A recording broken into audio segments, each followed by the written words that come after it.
ठीक है, मैन्युफैक्चरिंग उतना क्यों नहीं है, क्योंकि हमें यह भी सोचना होगा कि हमने मैन्युफैक्चरिंग को बहुत इग्नोर किया, खासतौर पर 91 के बाद से। अब जाकर के प्रधानमंत्री जी ने जब कहा मेक इन इंडिया पर हमें फोकस करना पड़ेगा, तब जाकर के हम बाउंस बैक कर रहे हैं।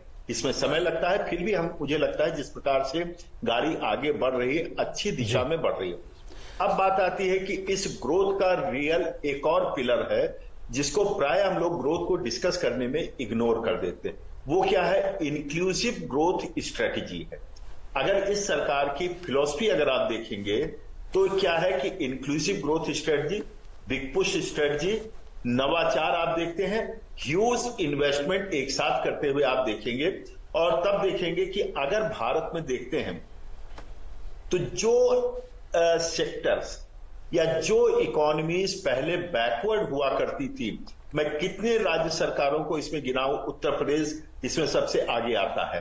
पूर्वोत्तर के राज्य को कभी हम गिनते नहीं थे, आज पूर्वोत्तर के राज्य विकास से लबालब हो रहे हैं। वो भारत के विकास में जितना कर सकते हैं छोटे होने के नाते सहयोग कर रहे हैं।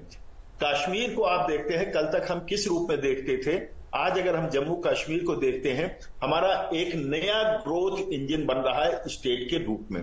तो ये मैं कह सकता हूं कि इंक्लूसिव ग्रोथ स्ट्रेटजी चाहे पर्सनल लेवल पर देखें, लोगों के स्तर पर देखें, तो राज्य के स्तर पर देखें, तो सेक्टोरल पैटर्न पर अगर देखते हैं तो एमएसएमई को हमने इग्नोर कर दिया था, एग्रीकल्चर को इग्नोर कर दिया था, जिस पर हमारा एक बहुत बड़ा पॉपुलेशन निर्भर करता है और सरकार से अपेक्षा भी कम रखता है। वो सेक्टर आज अगर कंट्रीब्यूट कर रहे हैं भारत के। बिल्कुल प्रोफेसर अग्रवाल, और डिटेल में हम आपकी बात को समझेंगे। मैं चाहूंगी जो दोनों मेहमान हैं, आपने एक बड़ा पॉइंट उठाया जिस पर मैं आगे चर्चा भी जारी रखना चाहती थी। आप दोनों अलग अलग राज्यों से आते हैं। सुधीर जी, अगर आपसे पहले मैं समझूं, जो बात अभी प्रोफेसर अग्रवाल ने भी कही कि राज्यों को अपनी भूमिका में सुधार करना होगा, इंक्लूसिव ग्रोथ सबको साथ में लेकर तो चलना है, सभी राज्यों को अपनी भूमिका भी निभानी है। आर्थिक सर्वेक्षण में भी इस बारे में बात कही गई। जापान, दक्षिण कोरिया का जिक्र किया गया, कुछ राज्यों का जिक्र किया गया, किस तरह से उन्होंने अलग अलग सेक्टर्स में महिलाओं की भूमिका को बढ़ाया है। राज्यों की भूमिका को लेकर आप कितना अहम रोल समझते हैं जब आप विकसित भारत के टारगेट की बात करते हैं? अभी उड़ीसा में 2 दिन तक उत्कर्ष उड़ीसा करके एक सम्मेलन हुआ था, जहां पे प्रधानमंत्री जी गए थे और उन्होंने कहा विकसित भारत तभी संभव है जब विकसित उड़ीसा होगा, जब विकसित असम होगा, विकसित तमिलनाडु होगा, विकसित अरुणाचल होगा। और जैसे प्रोफेसर अग्रवाल ने भी बताया कि 60 साल 70 साल तक 50-60 साल तक पूर्व भारत और पूर्वोत्तर भारत पे ध्यान नहीं थी सरकार की, केंद्र सरकार की। और प्रधानमंत्री जी आने के बाद पूर्वोदय, उनकी जो विजन है Purvodaya will be the growth engine of India, North East and East India. तो ये अभी बहुत ही ज्यादा फोकस है प्रधानमंत्री जी का पूर्व भारत पे और पूर्वोत्तर भारत पे। तो राज्यों की जब विकास होगी, अभी जो 12 इंडस्ट्रियल क्लस्टर बन रहे हैं तो विभिन्न राज्यों में बन रहे हैं, तो इसमें से जो जॉब क्रिएट होगी, इसी से ही देश की विकास होगी। और जो 2047 तक हम लोग विकसित भारत का बात कर रहे हैं, और जो मैन्युफैक्चरिंग का बात कर रहे थे, 50-60 साल तक क्यों मैन्युफैक्चरिंग को इग्नोर किया गया? आज ग्लोबली इंडिया का शेयर है 2.8% मैन्युफैक्चरिंग में, 2.8%। चाइना का है 28.8%, लगभग 10 गुना हमसे ज्यादा।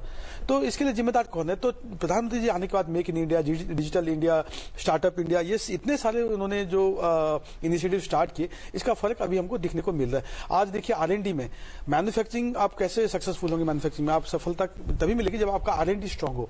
आज 0.7% हमारे GDP का R&D में खर्च होता है, 0.7%।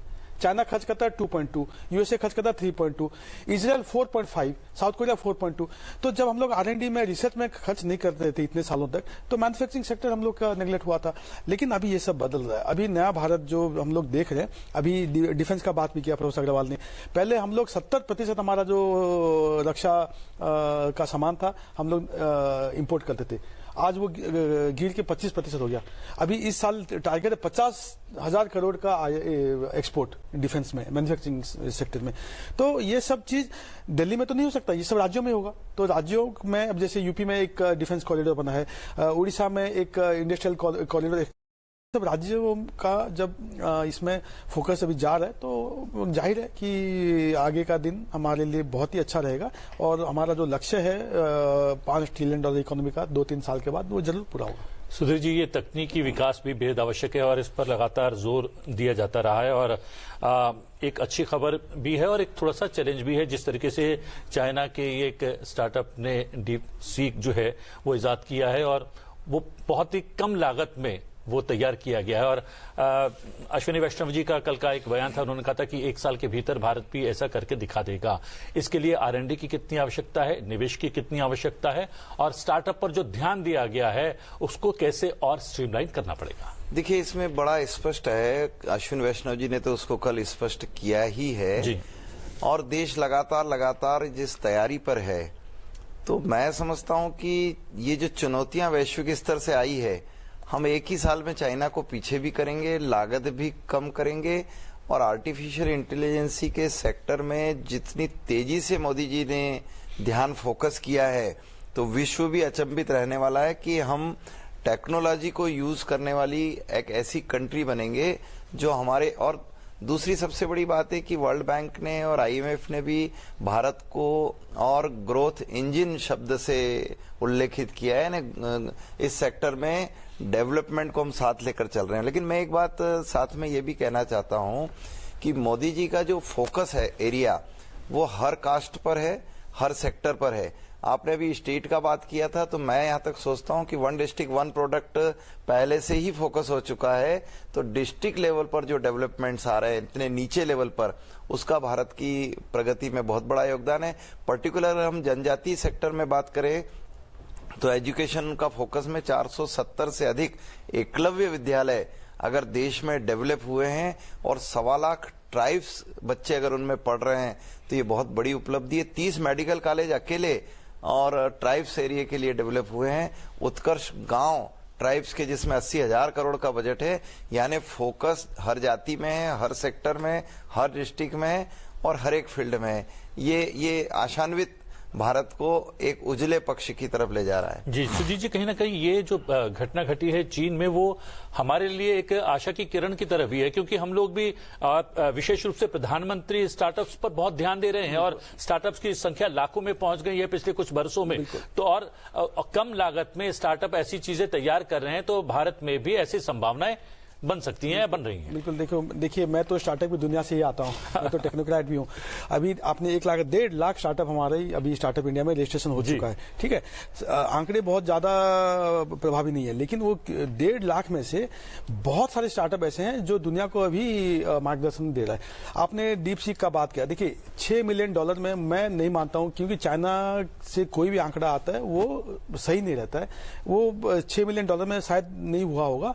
चाइना और डीप सीक को एक प्रोपेगेंडा टूल के हिसाब से अभी इस्तेमाल करने लगा है। कल ही मैंने उसमें एक सवाल किया था कि अरुणाचल प्रदेश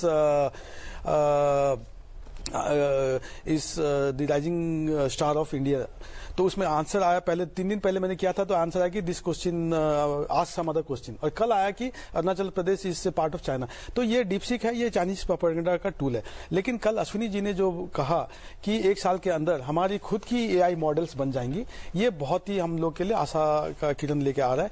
और AI मिशन में 10,000 करोड़, क्वांटम मिशन में, नेशनल क्वांटम मिशन का पिछले बजट में वित्त मंत्री जी ने उल्लेख किया था। तो मैं बहुत ही आशावादी हूं। और स्टार्टअप्स पे जो फोकस है, अभी स्टार्टअप्स पे जो फोकस है, और कल आपको ध्यान होगा, कल 18,300 GPUs का कल अश्विनी जी ने कल इसका कल अनाउंसमेंट किया है। उससे क्या होगा, क्योंकि एक स्टार्टअप के लिए पॉसिबल नहीं होता कि खुद जाके जीपीयू में 100 करोड़ रुपया इन्वेस्ट करे और रिसर्च के लिए उसका इस्तेमाल करे। तो ये एक कॉमन पूल बन गया, जैसे क्लाउड कंप्यूटिंग होता है, ये कॉमन पूल बन गया, जिससे हमारे स्टार्टअप्स को बहुत ही अभी आगे सहायता मिलेगी। और मैं बहुत ही आशावादी हूं कि आगे चल के हम लोग डीप सीक से भी आगे और उससे भी पावरफुल हम लोग AI टूल्स बनाएंगे। बिल्कुल, तो उम्मीदें टेक्नोलॉजी को लेकर, AI को लेकर, स्टार्टअप्स को लेकर बड़ी है। प्रोफेसर अग्रवाल, एक मैं थोड़ा सा इन्वेस्टमेंट, निवेश को लेकर आपसे समझना चाह रही थी, क्योंकि निवेश का जो स्तर है वो मौजूदा 31%, जो कि GDP के अनुपात में 31% है, उसे बढ़ाकर 35% करना है हमें विकसित भारत के सपने को पूरा करने के लिए। तो इन्वेस्टमेंट को लेकर, निवेश को लेकर आपको किस तरह की उम्मीदें नजर आ रही हैं, या क्या आपको लग रहा है कि कुछ पॉलिसी लेवल में चेंजेस की भी जरूरत है? बजट में क्या दिखेगा?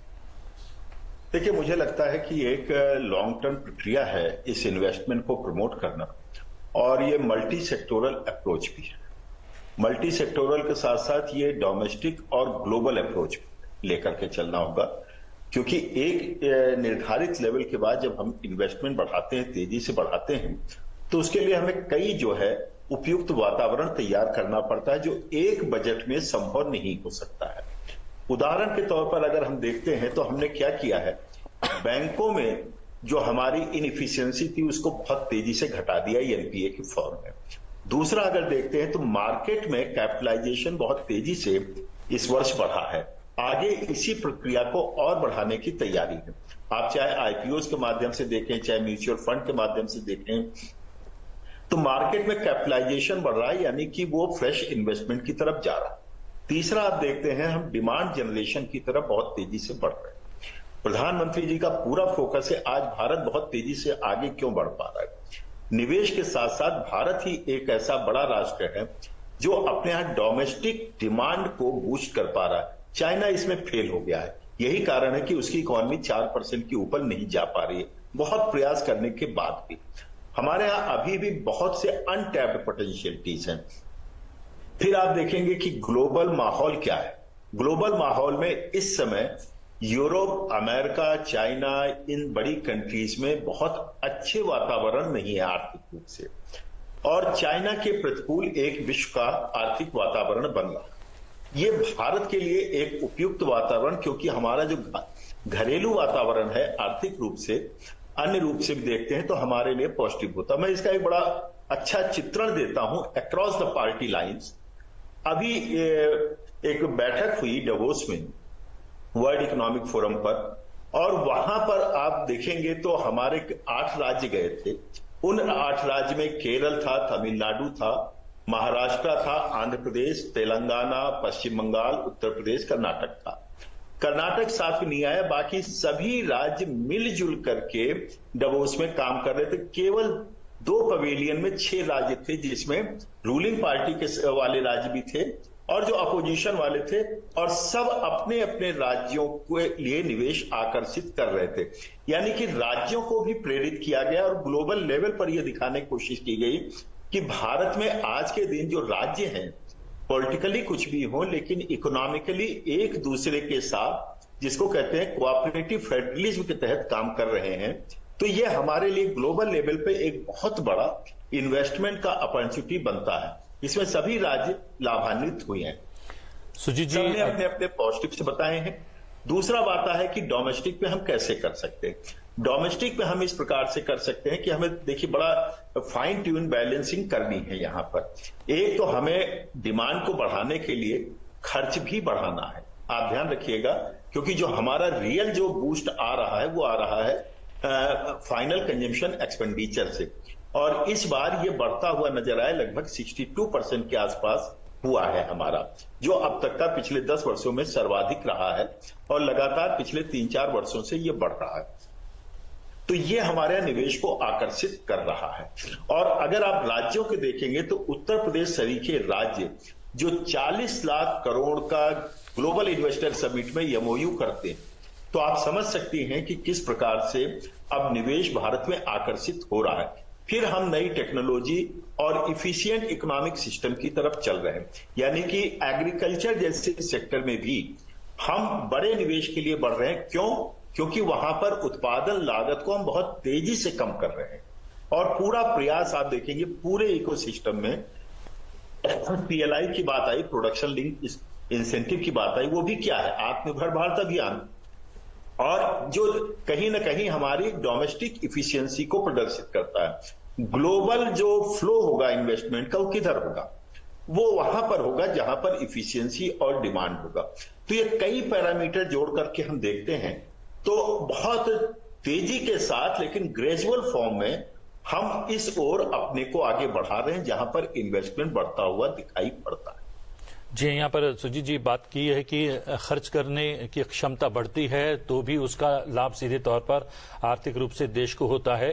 हमने ये देखा कि 6th पे कमीशन और 7th पे कमीशन जब लागू हुआ था, लोगों की आय में वृद्धि हुई थी और उसका जो है सकारात्मक असर जो है इकोनॉमी पर हुआ था। 8th पे कमीशन को जो है वो पास कर दिया गया है। क्या उसका रिफ्लेक्शन हमारी आर्थिक प्रगति पर पड़ेगा? बिल्कुल बिल्कुल। देखिए ये 6%, 6.4% जीडीपी ग्रोथ ऐसे नहीं हो रहा है। ठीक है, लोगों के हाथ, उन लोगों के पास पैसा पहुंच रहा है। आज 34 लाख करोड़ जनधन अकाउंट के माध्यम से लोगों के पास पहुंच चुका है। 34 लाख करोड़। और जब मैंने 5 करोड़ आदिवासी भाई बहनों के पास आज 80,000 करोड़ रुपया अभी पिछले बजट में वित्त मंत्री जी ने ऐलान किया था। तो ये सब जब लोगों के पास पहुंच रहा है, ठीक है। आप टैक्स का बात कर रहे हैं, हमेशा लोग बोलते हैं कि टैक्स रेट कम घटाना चाहिए और मिडिल क्लास के लिए कुछ ज्यादा पैसा हाथ में आना चाहिए। ये तो ठीक है, मैंने कहा 3 करोड़ लोग ही सिर्फ टैक्स रिटर्न 7.5 करोड़ रुपए टैक्स रिटर्न करोड़ लोग टैक्स रिटर्न भरते हैं, उसमें से 3 करोड़ टैक्स भरते हैं। तो लोगों के पास जो वेलफेयर स्कीम्स पहुंच रहे हैं, अब 3 लाख ड्रोन दीदी, लखपति दीदी का बात कर रहे हैं प्रधानमंत्री जी, नारी शक्ति का बात, आज 1 लाख ड्रोन दीदी। तो ये जब लखपति दीदी 3 लाख बनेंगी तो ये 3 करोड़ लखपति दीदी 3 करोड़ लखपति दीदी बनेंगी, तो ये खर्च तो देश में ही होगा और ये देश की अर्थव्यवस्था को ही बढ़ाएगा। तो मैं बहुत ज्यादा इसमें जो कंजम्पशन इसमें बहुत ज्यादा ध्यान नहीं देता हूं, लेकिन जो मल्टीप्लायर इफेक्ट है, जो लॉन्ग टर्म ग्रोथ के लिए, जैसे 11 लाख करोड़ पिछले बार इंफ्रास्ट्रक्चर कैपिटल एक्सपेंडिचर के लिए बजट में प्लान किया गया था, इसके मल्टीप्लायर इफेक्ट होंगे। 11 लाख करोड़ जब इतने रोड बनेंगे, इतने हाईवेज बनेंगे, इतने ब्रिजेस बनेंगे, उसमें इतने सारी नौकरियां पैदा होंगी, इतने सारे इकोनॉमिक विलेज इकोनॉमी भी स्ट्रेंथन होगा। तो ये सब चीज फिर आगे चल के हमारी जो अर्थव्यवस्था इसको स्ट्रांग करेगी। जी हाँ। और सुधीर जी, जल्दी से अगर हम देश की अर्थव्यवस्था की रीढ़ एग्रीकल्चर की अगर बात करें, तो हम जानते हैं कि लगातार किसानों की आय बढ़ाने पर सरकार का फोकस है, बड़े रिफॉर्म्स लेकर सरकार लगातार आ रही है। ऐसे में एग्रीकल्चर सेक्टर को लेकर किस तरह की उम्मीद है? और महिलाओं का जिक्र जिस तरह से अभी किया है सुजीत जी ने, 3 लाख करोड़ रुपए पिछली बार महिलाओं के कहीं ना कहीं खाते में गए हैं, डायरेक्टली इनडायरेक्टली योजनाओं के जरिए। तो ऐसे में महिलाओं को लेकर भी क्या उम्मीद? नहीं, देखिए, भारत का रीढ़ है एग्रीकल्चर। आज भी 62% पॉपुलेशन उस पर खड़ा है, तो उसको तो फोकस किया ही है 10 सालों में। एमएसपी की वृद्धि इंगित करती है, फर्टिलाइजर सेक्टर में सब्सिडी इस बात को इंगित करती है, पीएम किसान योजना के तहत एक साथ एक मुश्त किसानों को, करोड़ों किसानों को पेमेंट, ये भी इंगित करती है। ड्रोन दीदी से लेकर बैंक सखी से लेकर पशु सखी से लेकर कृषि सखी, ये सेल्फ हेल्प ग्रुपों का बड़ा विशाल नेटवर्क खड़ा करना, ये भी इस बात को इंगित करता है। मेन फोकस अभी सहकारिता पर आ गया, कोऑपरेटिव सेक्टर में। और ये वर्ष तो अंतर्राष्ट्रीय कोऑपरेटिव ईयर ही है। इसमें माननीय अमित शाह जी ने 8 लाख ऐसी सहकारी सोसाइटियों को, पैक्स को और मूल धारा में लाकर खड़ा कर दिया। तो अभी जो भारत की प्रगति का बहुत बड़ा आधार इन सालों में बनने वाला, वो सहकारी सेक्टर से जुड़े हुए करोड़ों लोग हैं, जो अपनी आमदनी को तो बढ़ाएंगे ही बढ़ाएंगे। कॉमन सर्विस सेंटर से लेकर पेट्रोल पंप तक, वेयर हाउसिंग से लेकर सारी सर्विसेज अब कोऑपरेटिव सेक्टर की तरफ धीरे धीरे शिफ्ट हो रही है। तो भारतीय इकोनॉमी का आधार जो किसान रहा है, किसानों को मजबूत करने के लिए नीचे बेस लाइन पर विश्वकर्मा योजनाएं, आज अभी मुद्रा बैंकिंग में 10 लाख से 20 लाख कर दिया गया। स्वनिधि स्ट्रीट वेंडर जो गांव-गांव में रहते हैं, शहरों में रहते हैं, उनके डेवलपमेंट के सारे काम खड़े किए हैं। डिजिटलीकरण हुआ है, तो पानीपता सा बेचने वाला भी अपनी बैंकिंग फैसिलिटी को पा रहा है। इतना इजी हो गया है। तो मैं समझता हूं महिला सेक्टर में तो बहुत बड़ा चेंजेस आया है। नारी वंदन अधिनियम इस बात को प्रूव कर रहा है कि हम बहुत तेजी से असेंबली कॉन्स्टिट्यूंसी में और लोकसभा कॉन्स्टिट्यूंसी में महिलाओं की उपस्थिति दर्ज कर पाएंगे। तो जब महिलाओं का जनप्रतिनिधित्व आएगा, तो आर्थिक उन्नति के सेक्टर में भी उनको फोकस एरिया में लाकर खड़ा किया है। आज आप देखिए, बहन अब हवाई जहाज उड़ाती है, बहन अब मिलिट्री स्कूलों में एडमिशन ले रही है, लड़कियां अब आपकी ऐसी सारी सर्विसेज में, यानी कॉर्पोरेट जगत में तो डायरेक्टर ही नहीं बनती थी इन 10 सालों में, तो अब कॉर्पोरेट जगत को भी लीड कर रही वो। तो नीचे आप ग्रामीण क्षेत्र से लेकर ऊपर इंडस्ट्रियल सेक्टर तक महिलाओं की एक बड़ी भूमिका कंट्री ने अपने आप को। मेरी कॉन्स्टिट्यूंसी की बेटी तो अब रक्षा मंत्रालय के उसमें होकर भारत में सैनिक विमान उड़ाती है और राफेल उड़ाती है। तो ये कहां पहुंच गया देश इन 10 सालों में। तो मैं समझता हूं कि उस सेक्टर को भी अछूता नहीं रखा और बहुत तेजी से आगे बढ़े हैं। सुजीत जी, बड़ी बात यह है कि कृषि क्षेत्र के लिए जो सरकार ने कदम उठाए हैं वो कारगर भी सिद्ध हो रहे हैं और कृषि क्षेत्र से भी रिटर्न मिल रहा है। कोरोना काल में जब वैश्विक चुनौतियां सामने खड़ी थी, तब भी हमारी अर्थव्यवस्था को कहीं ना कहीं सपोर्ट मिला, या फिर कह सकते हैं हमारी अर्थव्यवस्था बचाई वो कृषि क्षेत्र ने। और दूसरा जो डिमांड की बात की जा रही है वो शहरी क्षेत्रों में के अनुपात में ग्रामीण क्षेत्र में ज्यादा बड़ी है, उसका भी लाभ सीधे तौर पर हमें हमारी अर्थव्यवस्था को मिल रहा है। क्या ये बात सही है? बिल्कुल सही है। देखिए, प्रधानमंत्री जी हमेशा कहते हैं कि देश में फ्रीबी कल्चर नहीं होनी चाहिए, और मैं ये फ्रीबी और वेलफेयर में एक जो डिफरेंस है उसका जिक्र करना चाहता हूं। देखिए, जैसे मैंने कहा, जैसे सुधीर भाई ने कहा कि जो स्ट्रीट वेंडर्स के लिए Svanidhi scheme, 80 lakh street vendors को जब प्रधानमंत्री जी स्वनिधि स्कीम के तहत उनको एम्पावर कर रहे हैं, तो ये कहीं ना कहीं वो देश की अर्थव्यवस्था में वो शामिल होता है। जब किसानों को एमएसपी मिलती है, किसानों को किसान सम्मान निधि के तहत उनको सपोर्ट मिलती है, जब इरिगेशन पे ध्यान जाता है, जब पीने का पानी पे ध्यान जाता है, तो ये सब चीज घूम फिर के अपने देश में अपनी अर्थव्यवस्था को ये बनाता है। तो मैं ये मानता हूं कि देखिए, कंजम्पशन लेड ग्रोथ ठीक है, लेकिन जो स्ट्रक्चरल चेंजेस जो हो रहे हैं, आज जैम जो जनधन आधार मोबाइल, कोविड के समय भी 80 करोड़ जनता को पैसा मिल जाता था अपने बैंक खाते में, बिना बैंक गए उनके पास पैसा पहुंच जाता था, जबकि सारा दुनिया ठप थी कोविड के समय। ये छोटी बात नहीं है, ये कितनी बड़ी बात है, आप इसको सोच के देखिए। तो ये सब चीज जो स्ट्रक्चरल चेंजेस होता है, मैं एक रूरल जिले से आता हूं, कालाहांडी उड़ीसा से, तो मैं देखा हूं कहां कैसे वहां पे परेशानी होती थी और आज के डिफरेंस में देख रहा हूं। तो यही सब चीज जो 10 साल में बदलाव आया है, ये मैं बहुत ही उम्मीदवार हूं। अगले अपना 15-20 साल देश के लिए बहुत ही स्वर्णिम दिन है, और तीसरी अर्थव्यवस्था की तरफ हम लोग जा ही रहे हैं, और रियल ग्रोथ है। ये ऐसे नहीं कि मतलब एक पहले जैसे 90 के दशक में होता था, ग्रोथ होता था, लेकिन वो एक टेम्परेरी ग्रोथ था। ये जो ग्रोथ है ये परमानेंट ग्रोथ है, ये परमानेंट ग्रोथ है, क्योंकि इसमें स्ट्रक्चरल चेंजेस हैं, इसमें मैन्युफैक्चरिंग पे ध्यान है, इंफ्रास्ट्रक्चर का जो है, आज इंफ्रास्ट्रक्चर हमारी डेवलप्ड नेशन की इंफ्रास्ट्रक्चर से भी बेहतर बनने जा रही है। तो यही सब चीज देश के लिए बहुत अभी आशा का किरण लेके आ रहा है। बिल्कुल। प्रोफेसर अग्रवाल,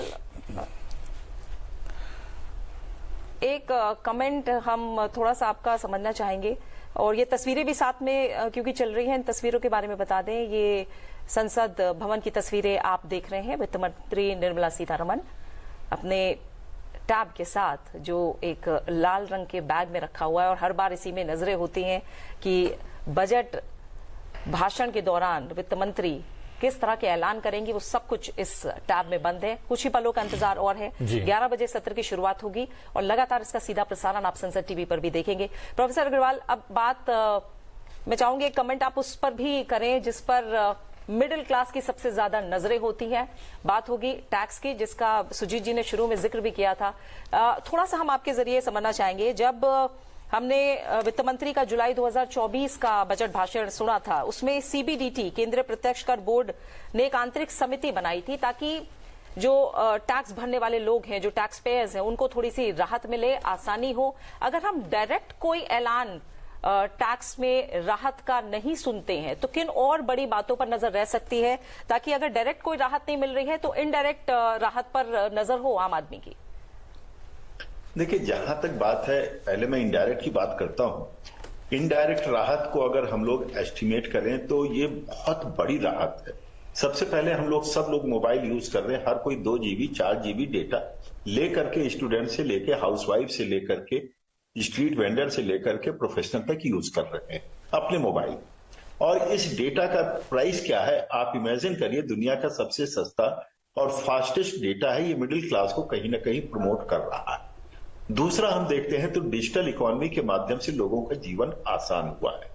इसी प्रकार से अगर हम देखते हैं तो जो इंफ्रास्ट्रक्चर डेवलप हुआ, वर्ल्ड क्लास इंफ्रास्ट्रक्चर, ट्रांसपोर्ट के फॉर्म में देखें तो एविएशन के रूप में देखें या बैंकिंग रिफॉर्म के रूप में देखें, किसी भी टाइप के देखें, हम बिल पेमेंट देखते हैं, तो ये सारी चीजें कहीं ना कहीं एक मिडिल क्लास का जो हैरेसमेंट हुआ करता था ऑफिसेज में, उससे बचत की बात है। हर जगह टाइमलाइन निर्धारित हो गया है। सिंगल विंडो क्लियरेंस टाइप की चीजें ये सर्वाधिक अगर किसी को प्रभावित करती है तो मिडिल क्लास के जीवन को आसान करती हुई नजर आ रही।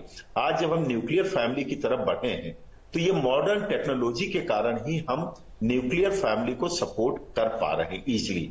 अगर कपल्स काम कर रहे हैं, उनके बच्चा है, वो भी अगर सपोर्ट कर रहे हैं, आप अगर इसको माइन्यूटली ऑब्जर्व करेंगे तो जिस प्रकार का ईज ऑफ लाइफ भी आया है, अगर ईज ऑफ डूइंग बिजनेस है तो ईज ऑफ लाइफ भी आया, हाउस होल्ड लाइफ भी आया है।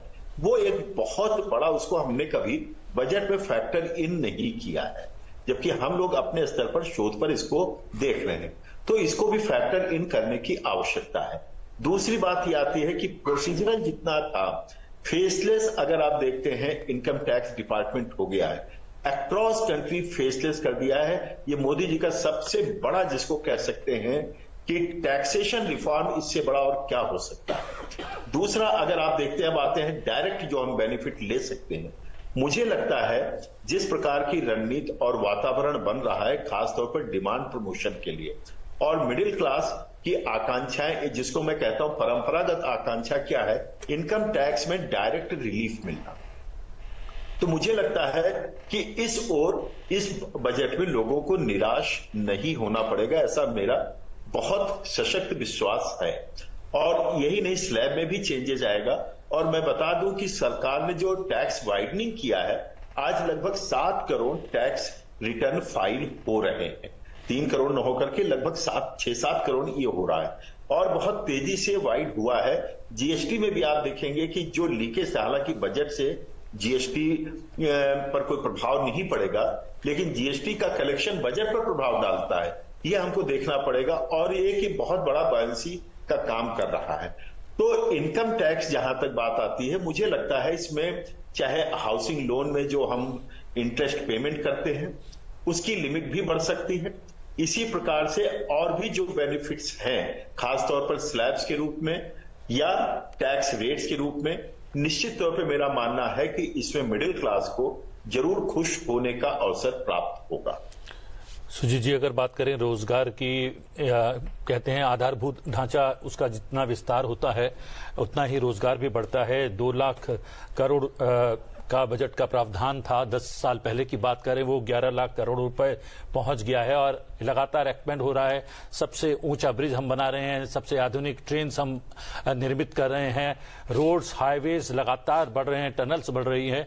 तो क्या माना जाए, इसमें बजट में और ज्यादा प्रावधान रखा जाएगा इंफ्रास्ट्रक्चर को लेकर और उसका सीधा सीधा असर रोजगार के क्षेत्र पर पड़ेगा? बिल्कुल, देखिए ये बजट रोड मैप प्रेजेंट कर रही है 2047 के लिए। प्रधानमंत्री जो बार बार जब कहते हैं विकसित भारत और ये अमृतकाल की बात होती है, तो ये हर बजट, हर जो गवर्नमेंट की स्कीम होती है, ये एक माइलस्टोन होती है वहाँ 2047 के लिए। और हाँ बिल्कुल, ये मैं मानता हूँ कि रोजगार अभी एक बहुत बड़ी चुनौती है। 2 करोड़ लोग हर साल अपने जो वर्कफोर्स में एंटर कर रहे हैं, तो कहीं ना कहीं हम लोग को एमएसएमई पे ज्यादा ध्यान देना पड़ेगा, क्योंकि एमएसएमई ही जॉब क्रिएट करती है। देखिए, स्टार्टअप्स और एमएसएमई पे हम लोग जब तक नहीं ध्यान देंगे तब तक जॉब्स नहीं होगा क्रिएट। और जो अपने जो स्टूडेंट्स और जो यंग वर्कफोर्स है, आज देखिए 25 साल से आधी हमारी आबादी है, 700 करोड़। अभी 140 करोड़ की आबादी में से आधा अगर 25 साल से कम है, वो 700 करोड़ हो गया। तो ये कल चल के यही सब जॉब मार्केट में आएंगे, तो इनके लिए हम लोग को ध्यान देना पड़ेगा। एमएसएमई पे थोड़ा ज्यादा मैं उम्मीद रखूंगा कि वित्त मंत्री जी एमएसएमई पे ज्यादा फोकस करेंगे। मैंने 2-3 चीज जो कहा कि जीएसटी का एग्जेम्पशन लिमिट बढ़ाया जाए, लोकल प्रोक्योरमेंट में एमएसएमई को प्राधान्य दिया जाए, कॉम्प्लायंसेस कम किया जाए। तो एमएसएमई और मुद्रा लोन, देखिए 10 लाख से 20 लाख हो गया, ठीक है, बहुत बड़ी बात है। लेकिन आप पूछिए किसी भी स्टार्टअप को, एंटरप्रेन्योर को एमएसएमई मुद्रा लोन लेना कितना मुश्किल है, बिना कोलेटरल का देते नहीं है। तो ये सब चीज थोड़ा सा ध्यान और सरकार को देनी चाहिए, मैं ये मानता हूं। लेकिन मैं बहुत ही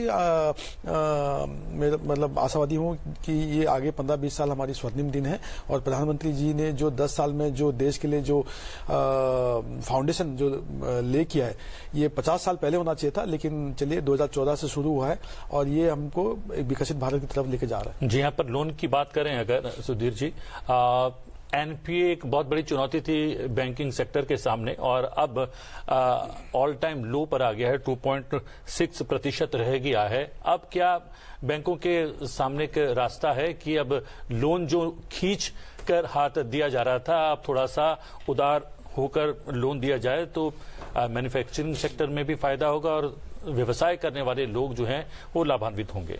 देखिए, मैं जहां तक महसूस करता हूं, 11% से 2.6% पर आया है। हम 11% एनपीए पर बैठे थे, वहां से आज 2.6 पर हैं। तो ये तो मोदी जी का जो विजन था, उसके बिना ये संभव नहीं था कि बैंकिंग सेक्टर जो कि एक तरह से कोलैप्स हो रहा था, उसको मेंटेन किया। अब आप बैंकिंग सेक्टर के हर पहलू को देखें तो जो अपनी पूरी चर्चाओं में सार आया है कि नीचे जनधन अकाउंट से लेकर ऊपर हायर लेवल तक हर सेक्टर में बैंक अब पहुंच चुका है, चाहे वो स्ट्रीट वेंडर के पास हो, चाहे वो मुद्रा बैंकिंग के माध्यम से करोड़ों अकाउंट्स हों, तो चाहे वो मैं अपने क्षेत्रों में जब फोकस करके देखता हूं तो इंडस्ट्री के लिए लोन अब इजी अवेलेबल है, यानी बैंक अब घर आ जाती है।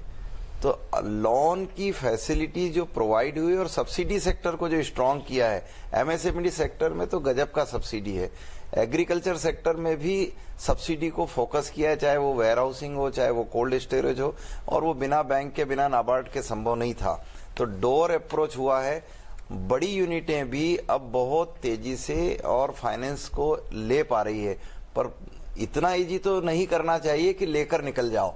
तो जो लेकर निकल जाओ वो तो मैं नहीं समझता हूं कि मोदी जी और निर्मला सीतारमन जी के हस्ताक्षर से इतना फैसिलिटी होगा।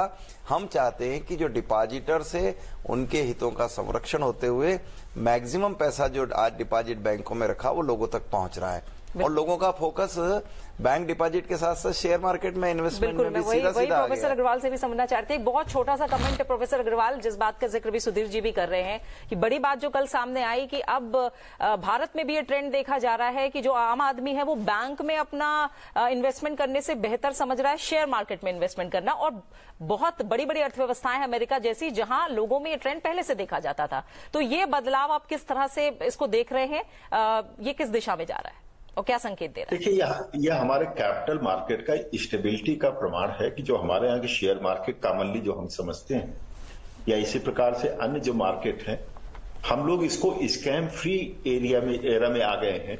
आप याद करिए पहले हुआ क्या करता था, हर तीसरे चौथे साल कोई न कोई स्कैम हुआ करता था।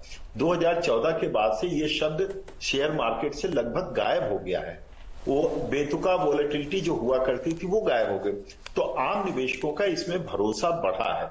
दूसरा क्या है कि जिस तेजी से भारत की अर्थव्यवस्था बढ़ी है और कोरोना काल में भारत ने अपना सिक्का जमाया है क्रेडिबिलिटी का, आप देखिए तो लोगों का जो विश्वास बढ़ता है उस सिस्टम पर बढ़ता है, और सिस्टम जब हमारा विश्वसनीय होता है, स्ट्रांग होता है और उसके चेक बैलेंसेस स्ट्रांग होते हैं।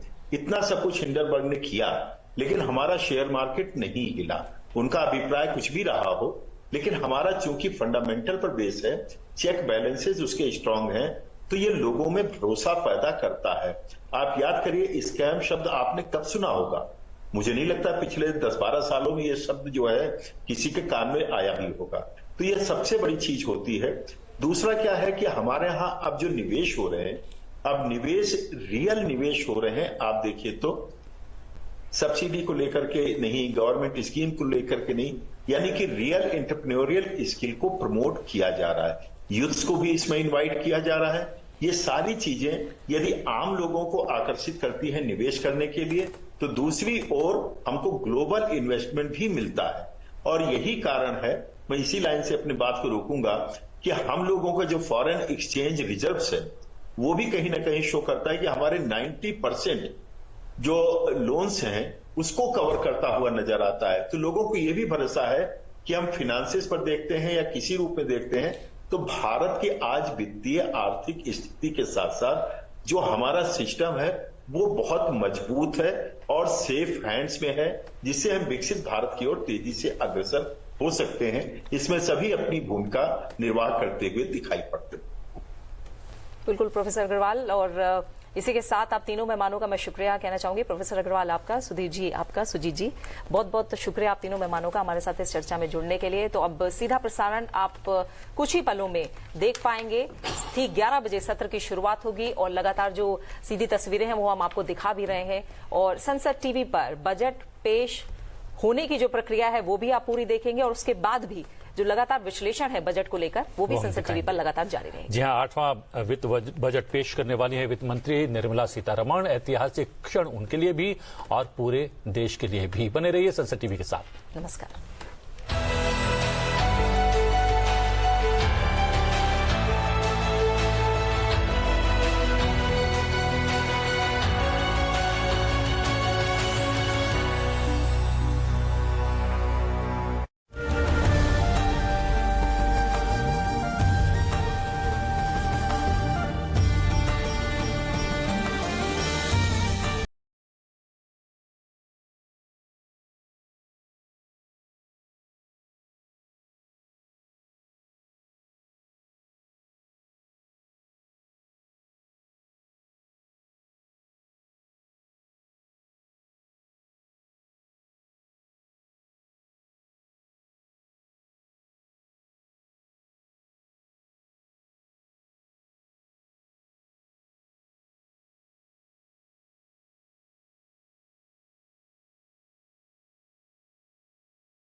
What is indirect tax?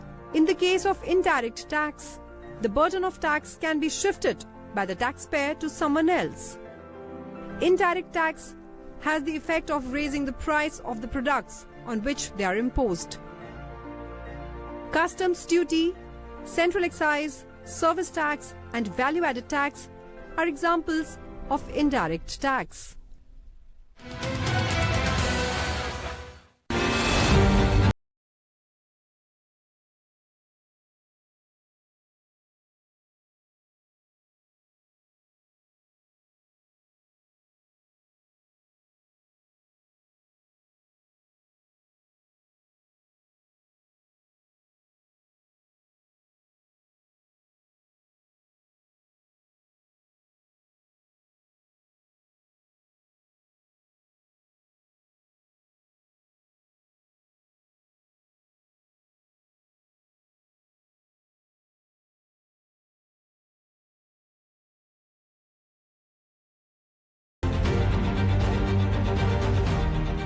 Watch it live on Sansad TV's YouTube channel on 1st February 11 AM in English, Hindi and other Indian languages.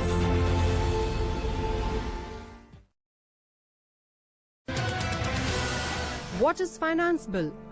It contains the government's proposals for levying new taxes and modifying the existing tax structure or even continuing the existing one beyond the period approved by Parliament.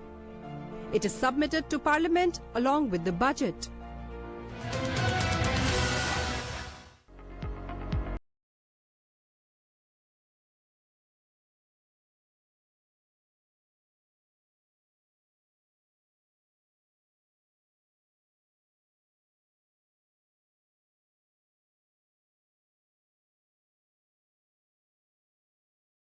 पुस्तकालय में उनके लेखन को समर्पित एक संपूर्ण अनुभाग की स्थापना 9 अगस्त 1978 को की गई, जिसे नाम दिया गया गांधीयाना। इस अनुभाग में अंग्रेजी, हिंदी एवं अन्य क्षेत्रीय भाषाओं की 5000 से ज्यादा पुस्तकें उपलब्ध हैं। यहाँ महात्मा गांधी के संपूर्ण लेखन कार्यों का संग्रह अंग्रेजी, हिंदी और गुजराती में उपलब्ध है। गांधी जी के अंत समय तक उनके साथ रहने वाली मनुबेन की पुस्तक बापू माय मदर, लुई फिशर की पुस्तक the life of Mahatma Gandhi इस संग्रह का हिस्सा है। यह अनुभाग महात्मा गांधी के कार्यों, उनकी जिंदगी, उनके लेखन के बारे में गहराई से अध्ययन करने वाले सांसदों, शोधार्थियों के लिए एक महत्वपूर्ण हिस्सा।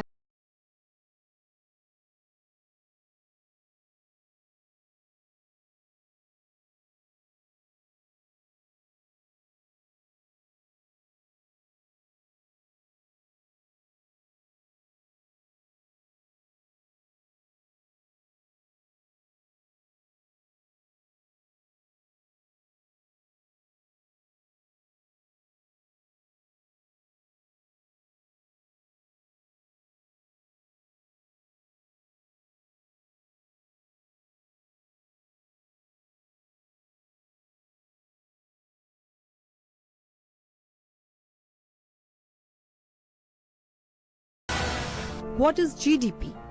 GDP, or Gross Domestic Product, is total market value of all final goods and services produced in the country over a period of time, usually 1 year. Increase in GDP or GDP growth rate indicates the overall health of the economy.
माननीय सभासदों, माननीय अध्यक्ष जी,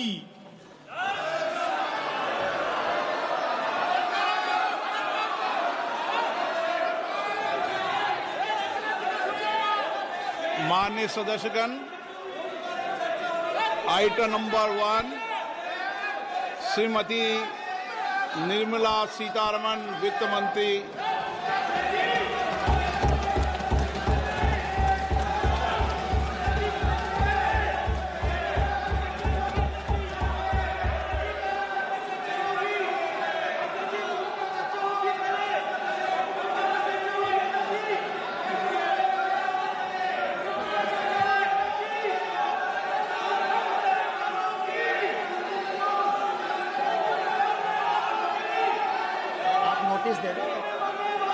सदस्यगण, budget के बाद राज्यपाल अभिभाषण में आपको पर्याप्त अवसर दूंगा। मेरा आपसे निवेदन है, नहीं माननीय अखिलेश जी, आपने संसद की मर्यादा को आप बना के रखें। कभी बजट भाषण के अंदर इस तरीके का नहीं हुआ, ये उचित नहीं है, ये उचित नहीं है। अखिलेश जी प्लीज, मैं आपको मौका दूंगा राज्यपाल अभिभाषण पे, प्लीज। नो, ये तरीका ठीक नहीं है। No,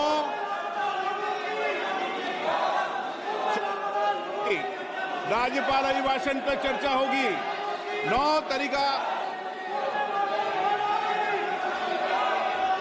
Honorable Speaker, I present the budget for 25-26. This budget continues our government's efforts to A. Accelerate growth, B. Secure inclusive development, C. Invigorate private sector investments, D. Uplift household sentiments, and E. Enhance spending power of India's rising middle class. Together, we embark on a journey to unlock our nation's tremendous potential for greater prosperity and global positioning under the leadership of Honorable Prime Minister Shri Narendramodi. As we complete the first quarter of the 21st century, continuing geopolitical headwinds suggest lower global economic growth over the medium term.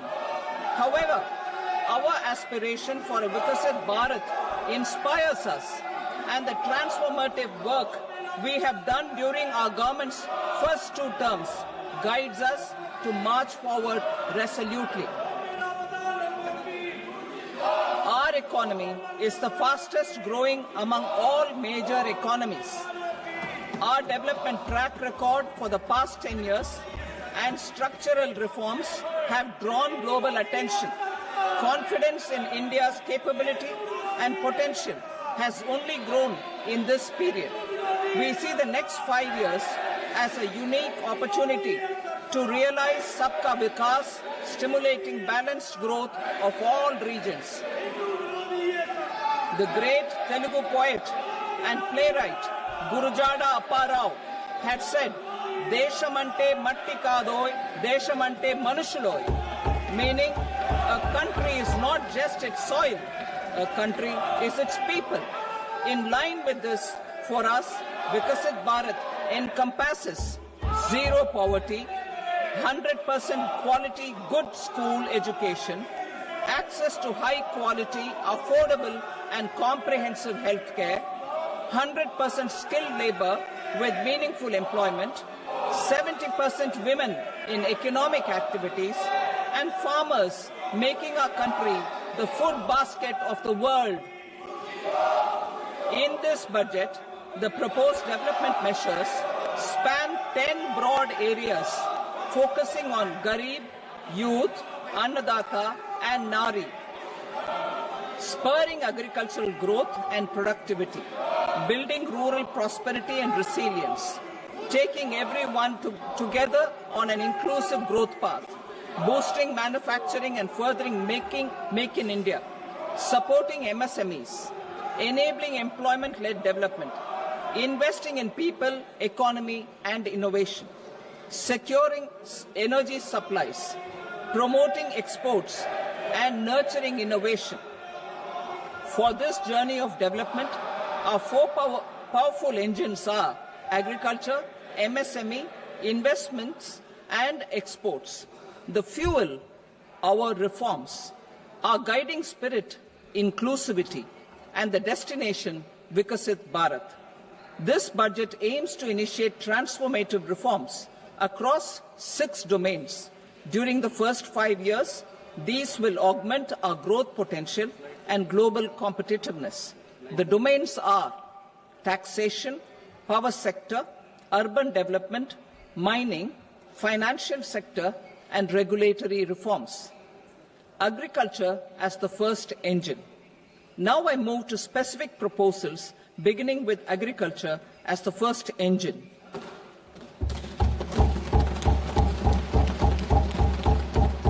Prime Minister Dhan Dhanya Krishi Yojana, developing agri-districts program.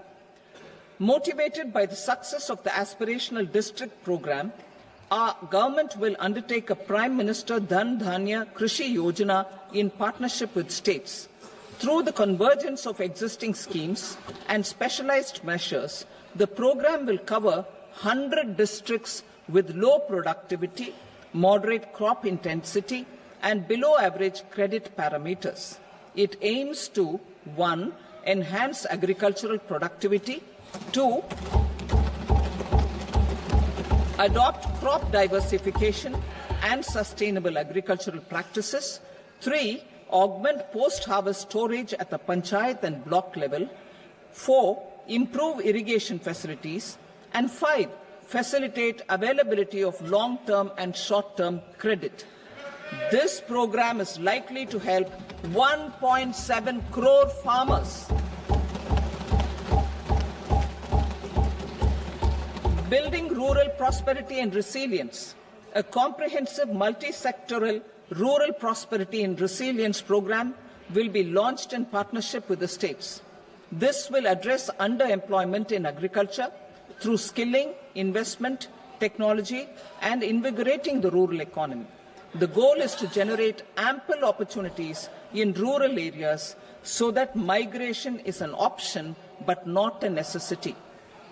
The program will focus on rural women, young farmers, rural youth, marginal and small farmers, and landless families.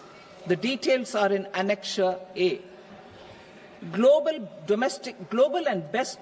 Domestic best practices will be incorporated, and appropriate technical and financial assistance will be sought from multilateral development banks.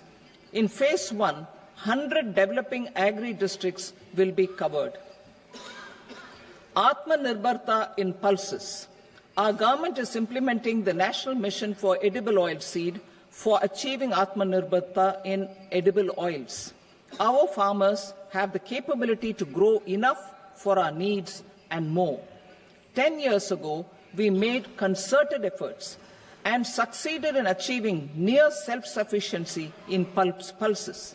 Farmers responded to the need by increasing the cultivated area by 50%, and government arranged for procurement and remunerative prices. Since then, with rising incomes and better affordability, our consumption of pulses has increased significantly.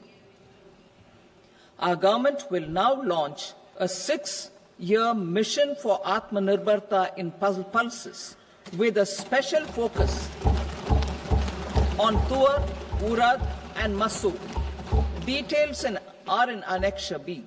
Central agencies such as NAFED and NCCF will be ready to procure these 3 pulses as much as offered during the next 4 years from farmers who register with these agencies and enter into agreements. Comprehensive program for vegetables and fruits. It is encouraging that our people are increasingly becoming aware of their nutritional needs. It is a sign of a society becoming healthier. With rising income levels, the consumption of vegetables, fruits, and Shri Anna is increasing significantly. A comprehensive program to promote production, efficient supplies, processing, and remunerative prices for farmers will be launched in partnership with the states. Appropriate institutional mechanisms for implementation and participation of farmer producer organizations and cooperatives will be set up. Makhana Board in Bihar. For this, there is a special opportunity for the people of Bihar. A Makhana Board will be established in the state to improve production, processing, value addition, and marketing of makhana. The people engaged in these activities will be organized into FPOs. The board will provide hand-holding and training support to makhana farmers and will also work to ensure they receive the benefits of all relevant government schemes. A national mission on high-yielding seeds will be launched, aimed at 1. Strengthening research ecosystem, 2. Targeted development and propagation of seeds with high yield, pest resistance, and climate resilience, and 3. Commercial availability of more than 100 seed varieties released since July 2024. India ranks second largest globally in fish production and aquaculture. Seafood exports are valued at 60,000 crore rupees. To unlock the untapped potential of the marine sector, our government will bring in an enabling framework for sustainable harnessing of fisheries from Indian exclusive economic zone and high seas, with a special focus on the Andaman and Nicobar and Lakshadweep Islands. For the benefit of lakhs of cotton growing farmers, I am pleased to announce a mission for cotton productivity. This 5-year mission will facilitate significant improvements in productivity and sustainability of cotton farming and promote extra long staple cotton varieties. The best of science and technology support will be provided to farmers. Aligned with our integrated 5F vision for the textile sector, this will help in increasing incomes of the farmers and ensure a steady supply of quality cotton for rejuvenating India's traditional textile sector. Kisan credit cards facilitate short-term loans for 7.7 crore farmers, fishermen, and dairy farmers. The loan limit under modified interest subvention scheme will be enhanced from 3 lakh rupees to 5 lakh rupees for loans taken through the KCC. For Atmanirbharta in urea production, our government had reopened 3 dormant urea plants in the eastern region. To further augment urea supply, a plant with annual capacity of 12.7 lakh metric tons will be set up at Namrup in Assam.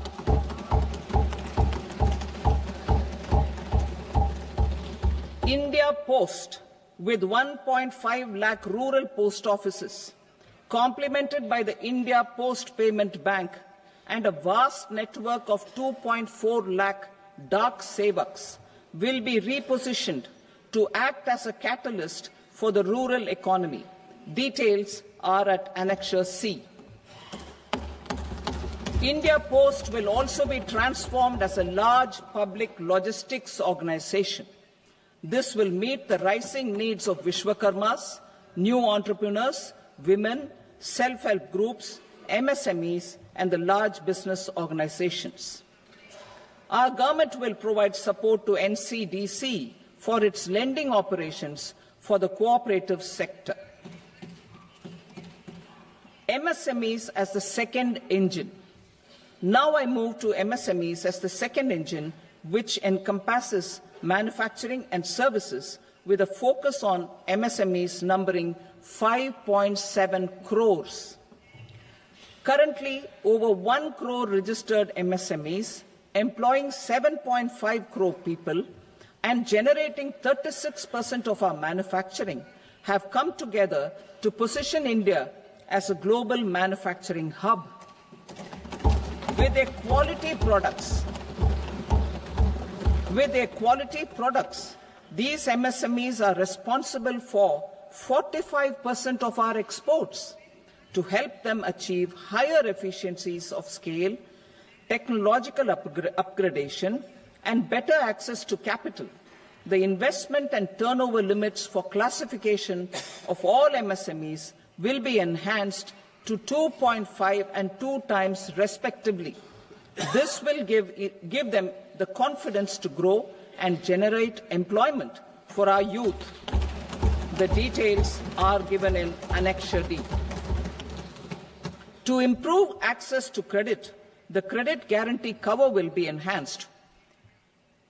First, for micro and small enterprises from 5 crore to 10 crore rupees, leading to additional credit of 1.5 lakh crores in the next 5 years.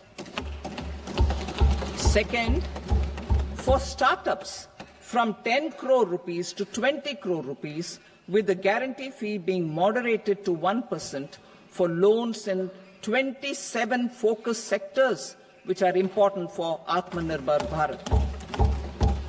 And for well-run exporter MSMEs, for term loans up to 20 crore rupees. Also for the micro enterprises, we will introduce customized credit cards with a 5 lakh rupee limit for micro enterprises registered on Udyam portal. In the first year, 10 lakh such cards will be issued. Fund of funds for startups.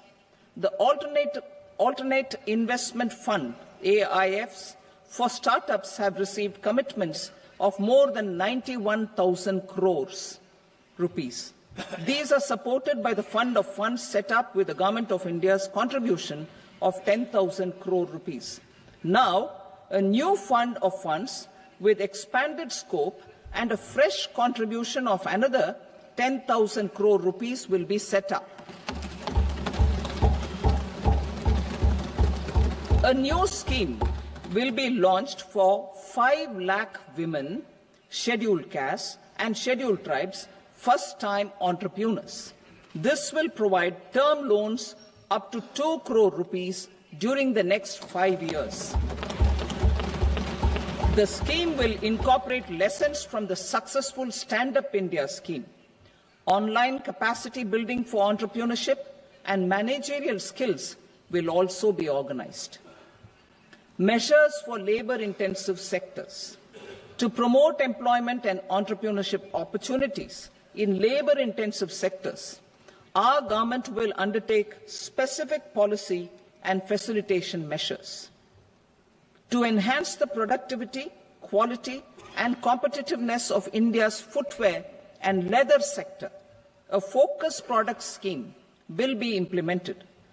The scheme will support design capacity, component manufacturing, and machinery required for production of non-leather quality footwear, besides the support for leather footwear and products. The scheme is expected to facilitate employment for 22 lakh persons, generate over 4 lakh crore rupees, and exports of over 1.1 lakh crore rupees. Measures for the toys sector.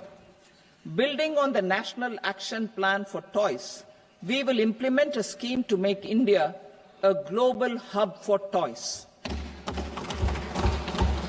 The scheme will focus on development of clusters, skills, and a manufacturing ecosystem that will create high-quality, unique, innovative, and sustainable toys that will represent the Made in India brand.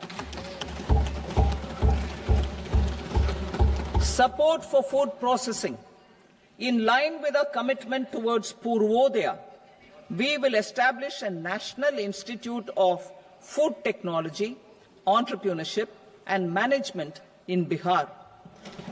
The institute will provide a strong fillip to food processing activities in the entire eastern region. This will result in 1. Enhanced income for the farmers through value addition to their produce, and 2. Skilling entrepreneurship and employment opportunities for the youth. Manufacturing mission, furthering Make in India. Our government will set up a national manufacturing mission covering small, medium and large industries for furthering Make in India by providing policy support, execution roadmaps, governance and monitoring framework for central ministries and states. Details are in Annexure E. Given our commitment to climate-friendly development, the mission will also support clean tech manufacturing. This will aim to improve domestic value addition and build our ecosystem for solar PV cells, EV batteries, motors and controllers, electrolyzers, wind turbines, very high voltage transmission equipment and grid-scale batteries. Investment as the third engine. Now I move to investment as the third engine, which encompasses investing in people, investing in the economy, and investing in innovation. Investing in people. Saksham Anganwadi and Poshan 2.0. Saksham Anganwadi and Poshan 2.0 program provides nutritional support to more than 8 crore children, 1 crore pregnant women and lactating mothers all over the country, and about 20 lakh adolescent girls in aspirational districts and the Northeast region. The cost norms for these nutritional support will be enhanced appropriately. Atal Tinkering Labs. 50,000 Atal Tinkering Labs will be set up in government schools in the next 5 years to cultivate the spirit of curiosity and innovation and foster a scientific temper among young minds. Broadband connectivity to government secondary schools and PHCs. Broadband connectivity will be provided to all government secondary schools and primary health centers in rural areas under the BharatNet project. Bharatiya Bhasha Pustak Scheme.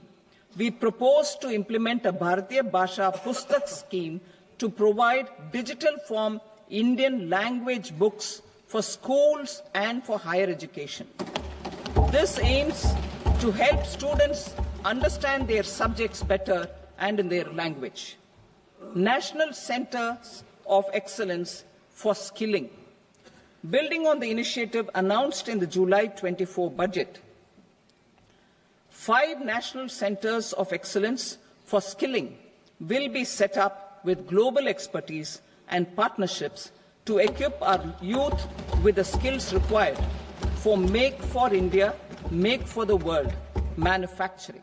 The partnership will cover curriculum design, training of trainers, and a skills certification framework and periodic reviews. Expansion of capacity in IITs.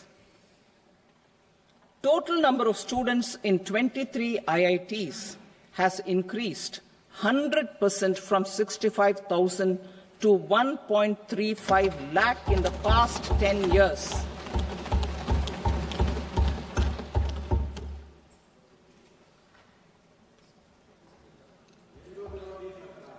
Additional infrastructure will be created in the 5 IITs started after 2014 to facilitate education for 6,500 more students.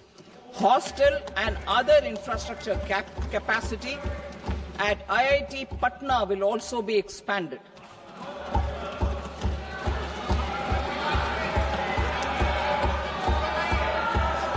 Center of Excellence.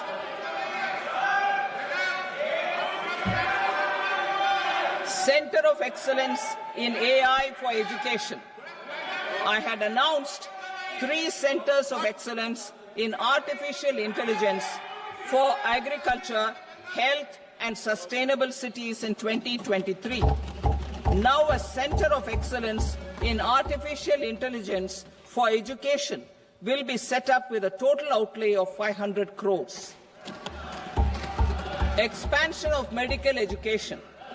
Our government has added almost 1.1 lakh undergraduate and postgraduate medical education seats in 10 years, an increase of 130%. In the next year, 10,000 additional seats will be added in medical colleges and hospitals towards the goal of adding 75,000 seats in the next 5 years. Daycare cancer centers in all district hospitals. Our government will facilitate setting up of daycare cancer centers in all district hospitals in the next 3 years. 200 centers will be established in 25-26 itself. Strengthening urban livelihoods. Our government has been giving priority to assisting urban poor and vulnerable groups. A scheme for socio-economic upliftment of urban workers will be implemented to help them improve their incomes, have sustainable livelihoods, and a better quality of life. PM Swanidhi scheme has benefited more than 68 lakh street vendors, giving them respite from high-interest informal sector loans. Building on this success, the scheme will be revamped with enhanced loans from banks, UPI-linked credit cards with 30,000 rupees limit, and capacity building support. Social Security Scheme for welfare of online platform workers. Gig workers of online platforms provide great dynamism to the new age services economy. Recognizing their contribution, our government will arrange for their identity cards and registration on the e-Shram portal. They will be provided healthcare under PM Jan Arogya Yojana. This measure is likely to assist nearly 1 crore gig workers.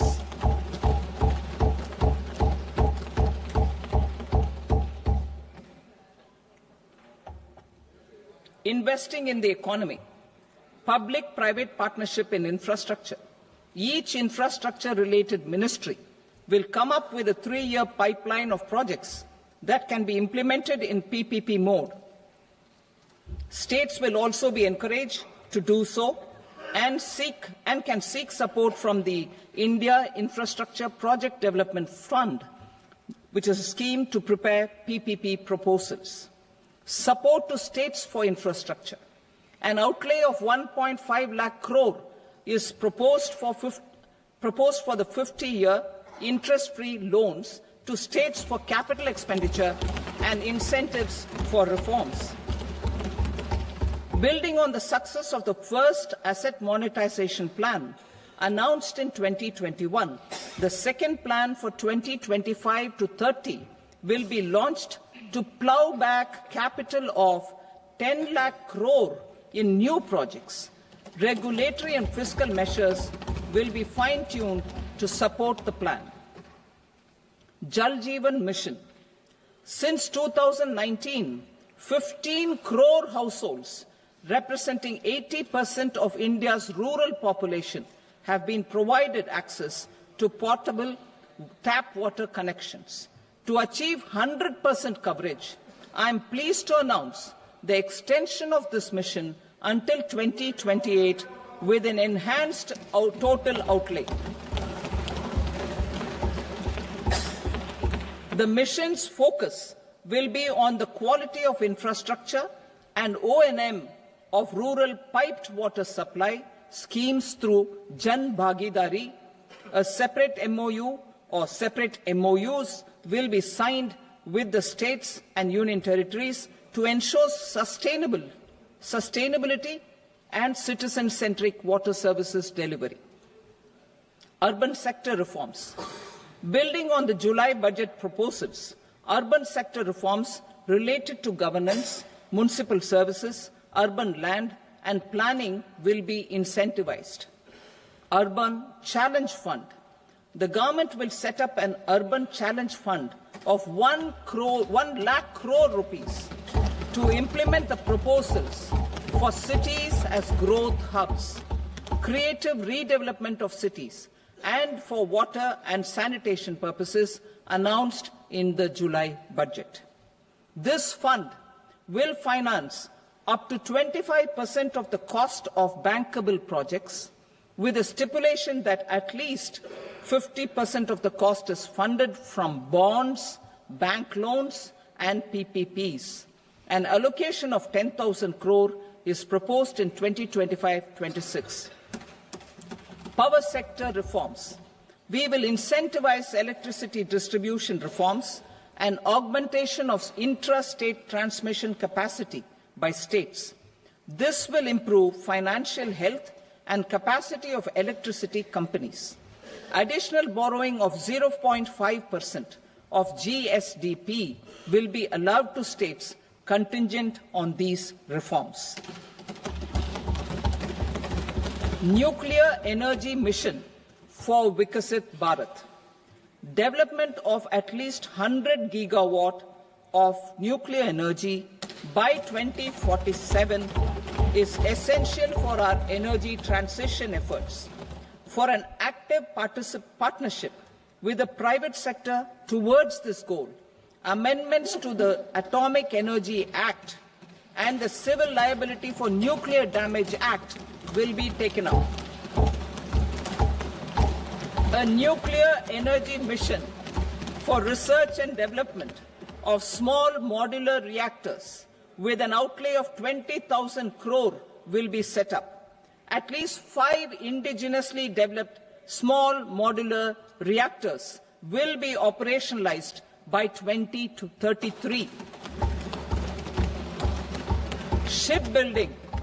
The shipbuilding financial assistance policy will be revamped to address cost disadvantages.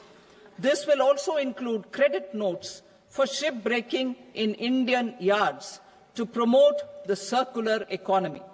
Large ships above a specified size will be included in the infrastructure harmonized master list. Shipbuilding clusters will be facilitated to increase the range, categories, and capacity of ships.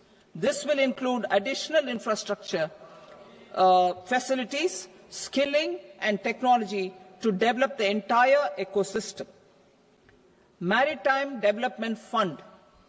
For long-term financing for the maritime industry, a Maritime Development Fund with a corpus of 25,000 crore rupees will be set up.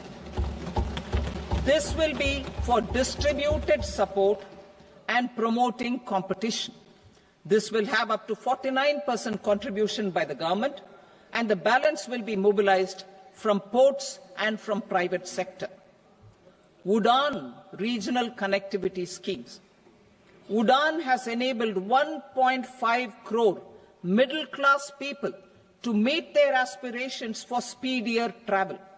The scheme has connected 88 airports, and operationalized 619 routes. Inspired by that success, a modified UDAN scheme will be launched to enhance regional connectivity to 120 new destinations and carry 4 crore passengers in the next 10 years. 4 crore additional passengers in the next 10 years. The scheme will also support helipads and smaller airports in hilly, aspirational, and northeast regional districts. Greenfield airports will be facilitated in Bihar to meet the future needs of the state. These will be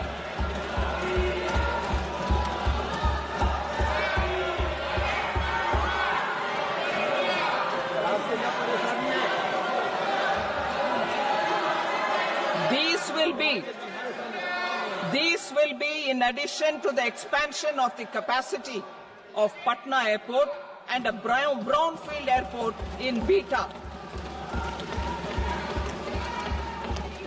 Western Kosi Canal project in Mithilanchal.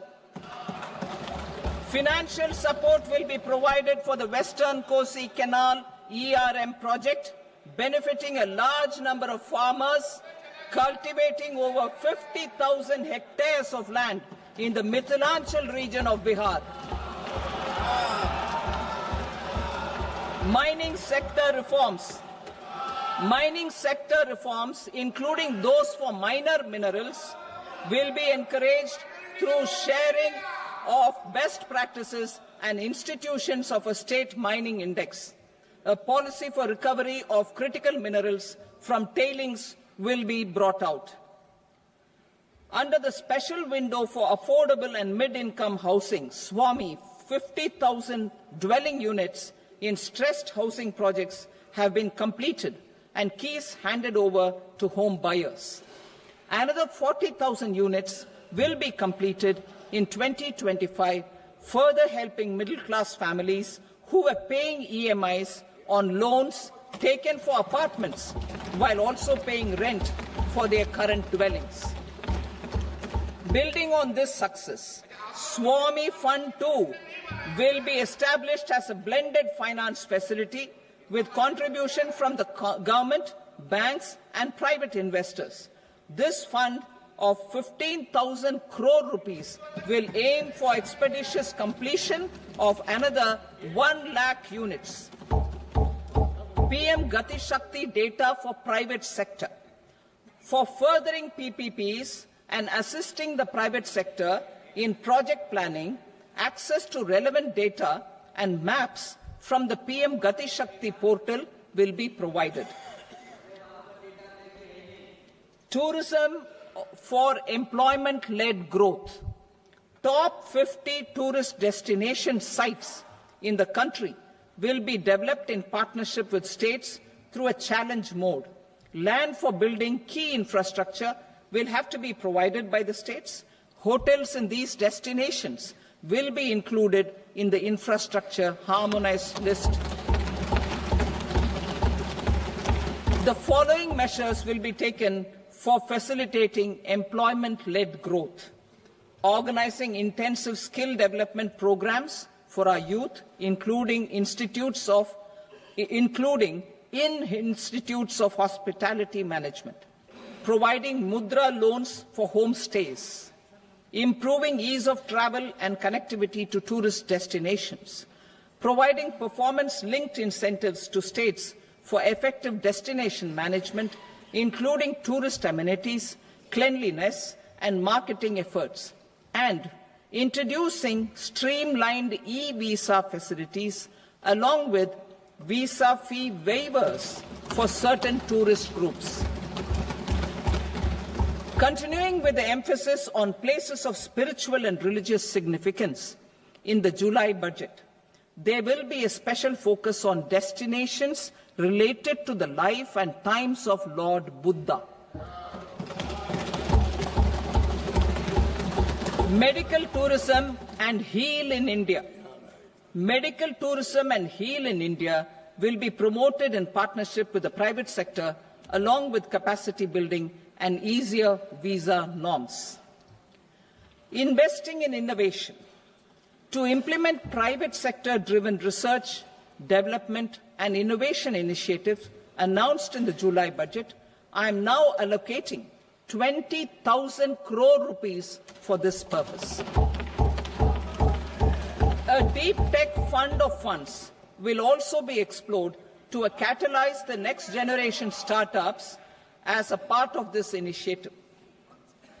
In the next 5 years, under the PM Research Fellowship Scheme, we will provide 10,000 fellowships for technological research in IITs and IISc with enhanced financial support. The second gene bank with 10 lakh germplasm lines will be set up for future food and nutritional security. This will provide conservation support to both public and private sectors for genetic resources. We will start a national geospatial mission to develop foundational geospatial infrastructure and data. Using PM Gati Shakti, this mission will facilitate modernization of land records, urban planning, and design of infrastructure projects. A Gyan Bharatam mission for survey, documentation, and conservation of our manuscript heritage with academic institutions, museums, libraries, and private collectors will be undertaken to cover more than 1 crore manuscripts. We will set up a national digital repository of Indian knowledge systems for knowledge sharing. Now I move to exports as the fourth engine. We will set up an export promotion mission with sectoral and ministerial targets driven jointly by the Ministries of Commerce, MSME, and Finance. It will facilitate easy access to export credit, cross-border factoring support, support to MSMEs to tackle non-tariff measures in overseas markets. A digital public infrastructure, Bharat Trade Net, for international trade will be set up as a unified platform for trade documentation and financing solutions. This will complement the Unified Logistics Interface platform. The BTN will be aligned with international practices. Support will be provided to develop domestic manufacturing capacities for our economy's integration with global supply chains. Sectors will be identified based on objective criteria. Facilitation groups with participation of senior officers and industry representatives will be formed for select products and supply chains.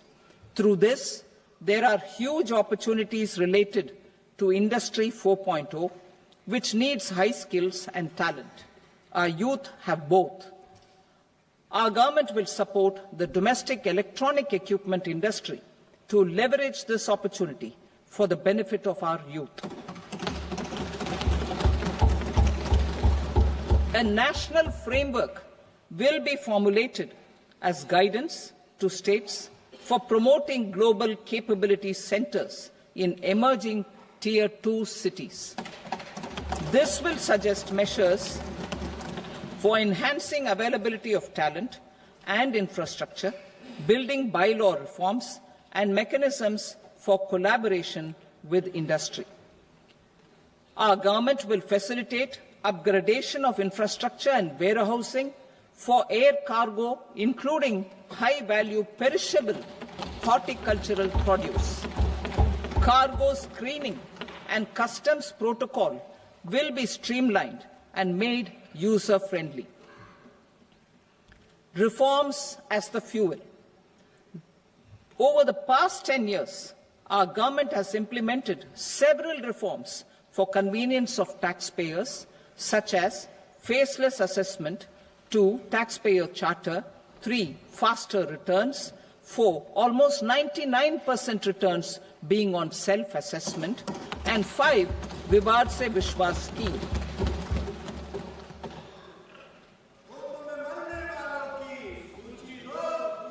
Continuing these efforts, I reaffirm the commitment of the Tax Department to trust first, scrutinize later. I also propose to introduce the new income tax bill next week.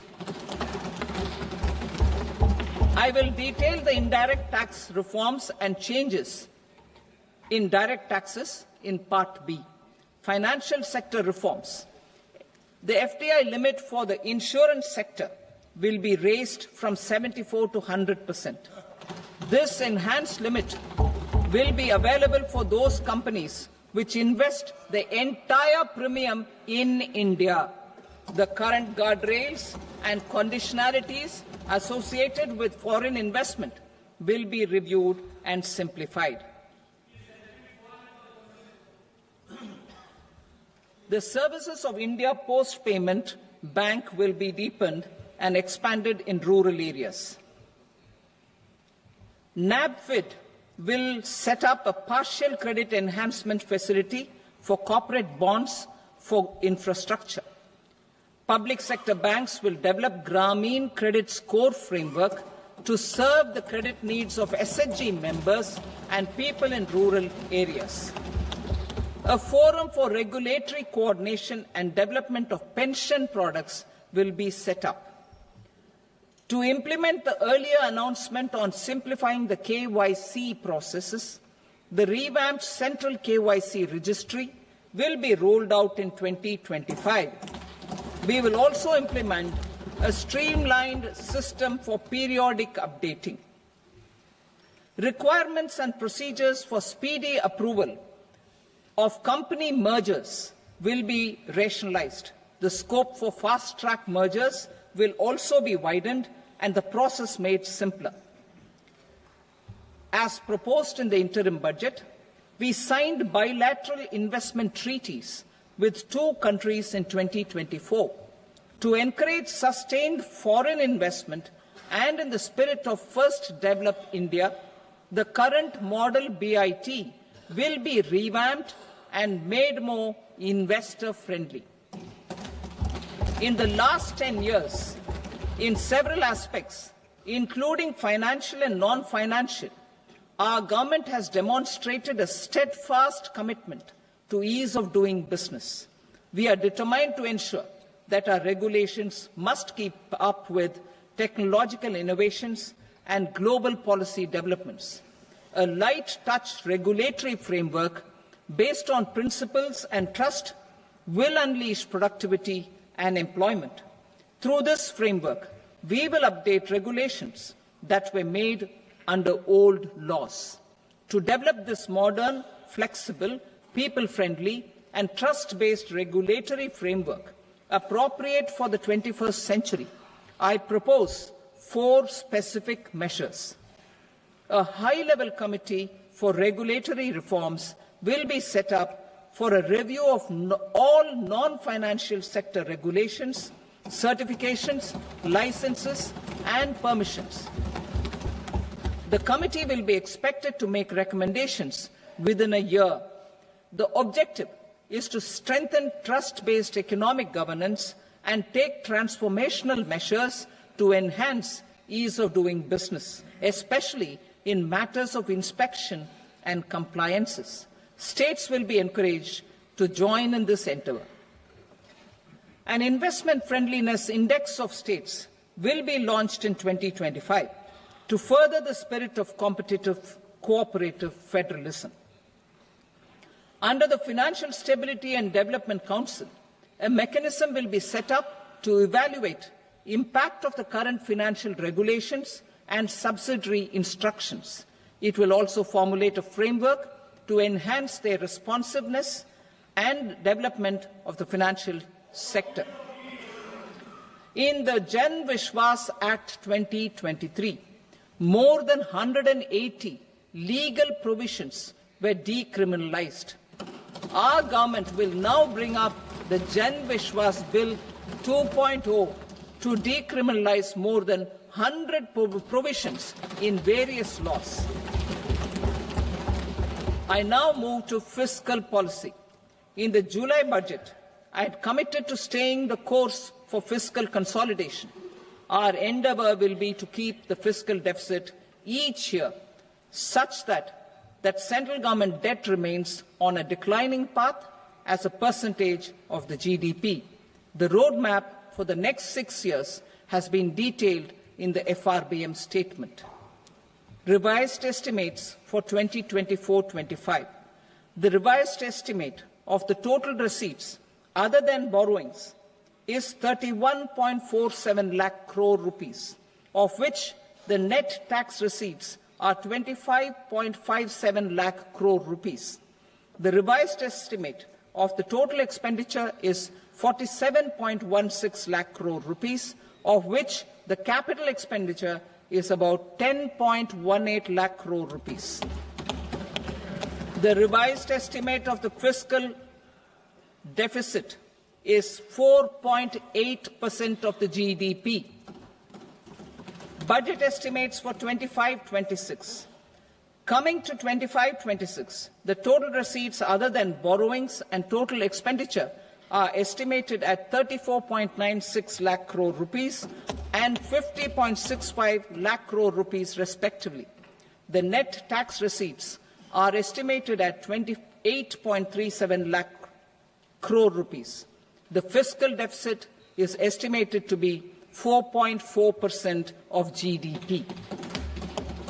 To finance the fiscal deficit, the net market borrowings from dated securities are estimated at 11.54 lakh crore. The balance financing is expected to come from small savings and other sources. The gross market borrowings are estimated at 14.82 lakh crore rupees. I will now move to Part B. Indirect taxes. My proposals relating to customs aim to rationalize tariff structure and address duty inversion. These will also support domestic manufacturing and value addition, promote exports, facilitate trade, and provide relief to common people. Rationalization of customs tariff structure for industrial goods. As a part of comprehensive review of customs rate structure announced in July 2024 budget, I propose to 1. Remove 7 tariff rates. This is over and above the 7 tariff rates removed in 23-24 budget. After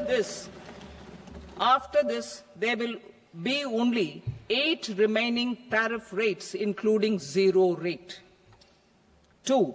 Apply appropriate cess to broadly maintain effective duty incidence, except on a few items where such incidence will reduce marginally. 3. Levy not more than 1 cess or surcharge. Therefore, I propose to exempt social welfare surcharge on 82 tariff lines that are subject to a cess. I shall now take up sector-specific proposals.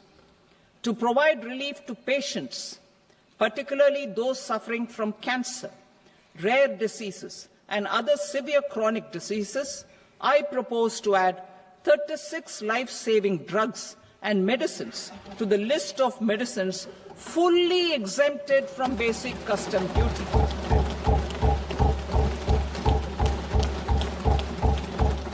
I also propose to add 6 life-saving medicines to the list attracting concessional custom duty of 5%.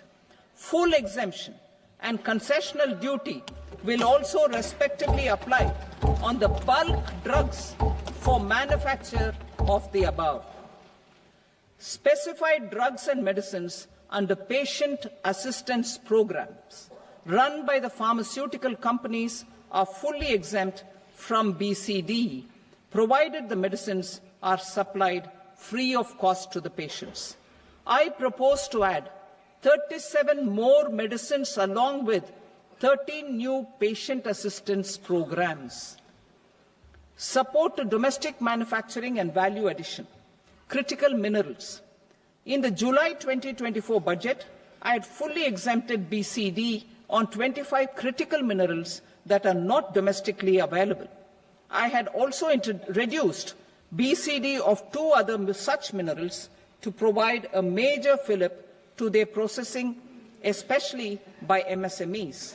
Now, I propose to fully exempt cobalt powder and waste, the scrap of lithium-ion battery, lead, zinc, and 12 more critical minerals. This will help secure the availability for manufacturing in India and promote more jobs for our youth. To promote domestic production of technical textile products such as agro-textiles, medical textiles, and geotextiles at competitive prices, I propose to add 2 more types of shuttle-less looms to the list of fully exempted textile machinery. I also propose to revise the BCD rate on knitted fabrics covered by 9 tariff lines from 10 or 20 to 20% or 115 rupees per kg, whichever is higher. Electronic goods. In line with our Make in India policy and to rectify inverted duty structure, I propose to increase the BCD on interactive flat panel display from 10% to 20% and reduce the BCD to 5% on open cell and other components. In 23-24 budget, for the manufacture of open cells of LCD, LED TVs, I had reduced the BCD on parts of open cells from 5% to 2.5%.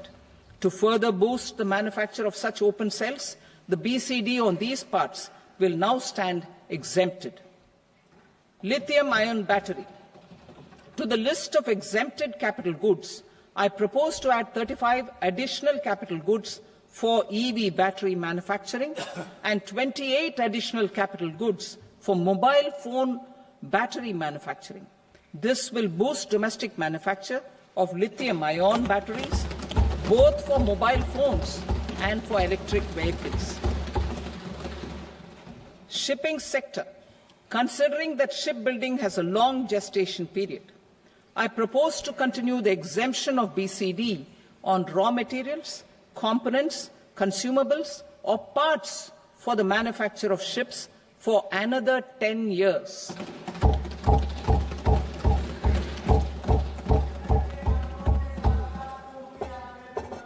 I also propose the same dispensation for shipbreaking to make it more competitive. Telecommunication. To prevent classification disputes, I propose to reduce the BCD from 20% to 10% on carrier-grade Ethernet switches to make it at par with non-carrier-grade Ethernet switches. Export promotion. To facilitate exports of handicrafts, I propose to extend the time period for export from 6 months to 1 year, further extendable by another 3 months if required. I also propose to add 9 items to the list of duty-free inputs. Leather sector.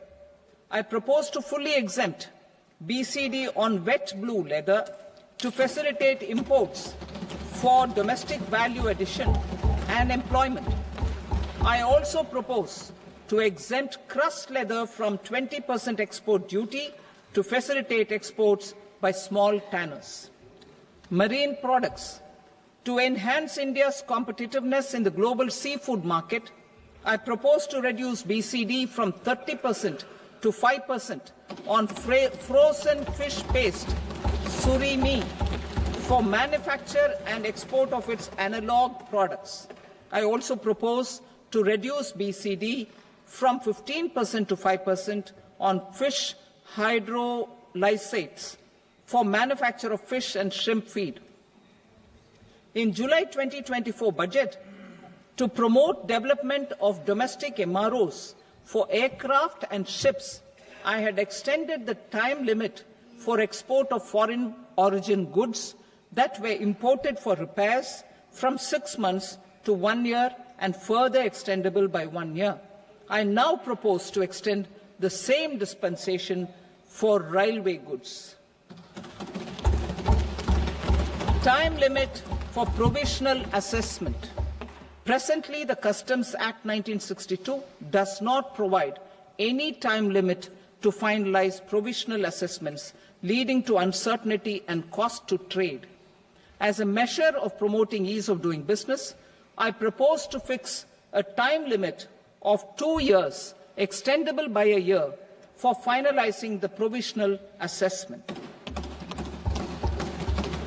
I propose to introduce a new provision that will enable importers or exporters, after clearance of goods, to voluntarily declare material facts and pay duty with interest but without penalty.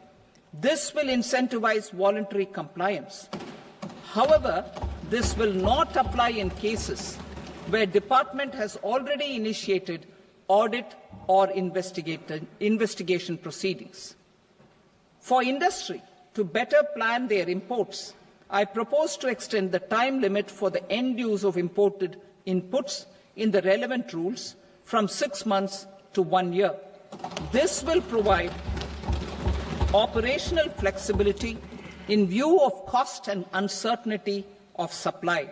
Further, such importers will now have to file only quarterly statements instead of a monthly statement.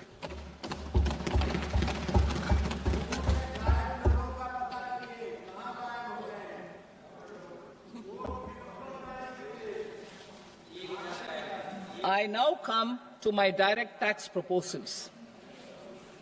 In Part A, I have briefly underlined taxation reforms as one of key reforms to realize our vision of Vikasit Bharat. In respect of criminal law, our government had earlier ushered in Bharatiya Nyaya Sanhita, replacing Bharatiya Danda Sanhita. I am happy to inform this august House and the country that for new income tax bill will carry forward the same spirit of Nyaya in its drafting as well. The new bill will be clear and direct in text, with close to half of the present law in terms of both chapters and words. It will be simple to understand for taxpayers and tax administrators, leading to tax certainty and reduced litigation. Reforms, however, are not a destination. They are means to achieve good governance for our people and economy. Providing good governance primarily involves being responsive. The Tirukural captures this in verse 542, which reads, "Vaanokki vaazhum ulagallam, mannavan kol nokki vaazhum kudi," meaning, just as the living beings live expecting rains, citizens live expecting good governance. Our government is committed to keeping an ear to the ground and a finger on the pulse and responding while balancing our national building efforts.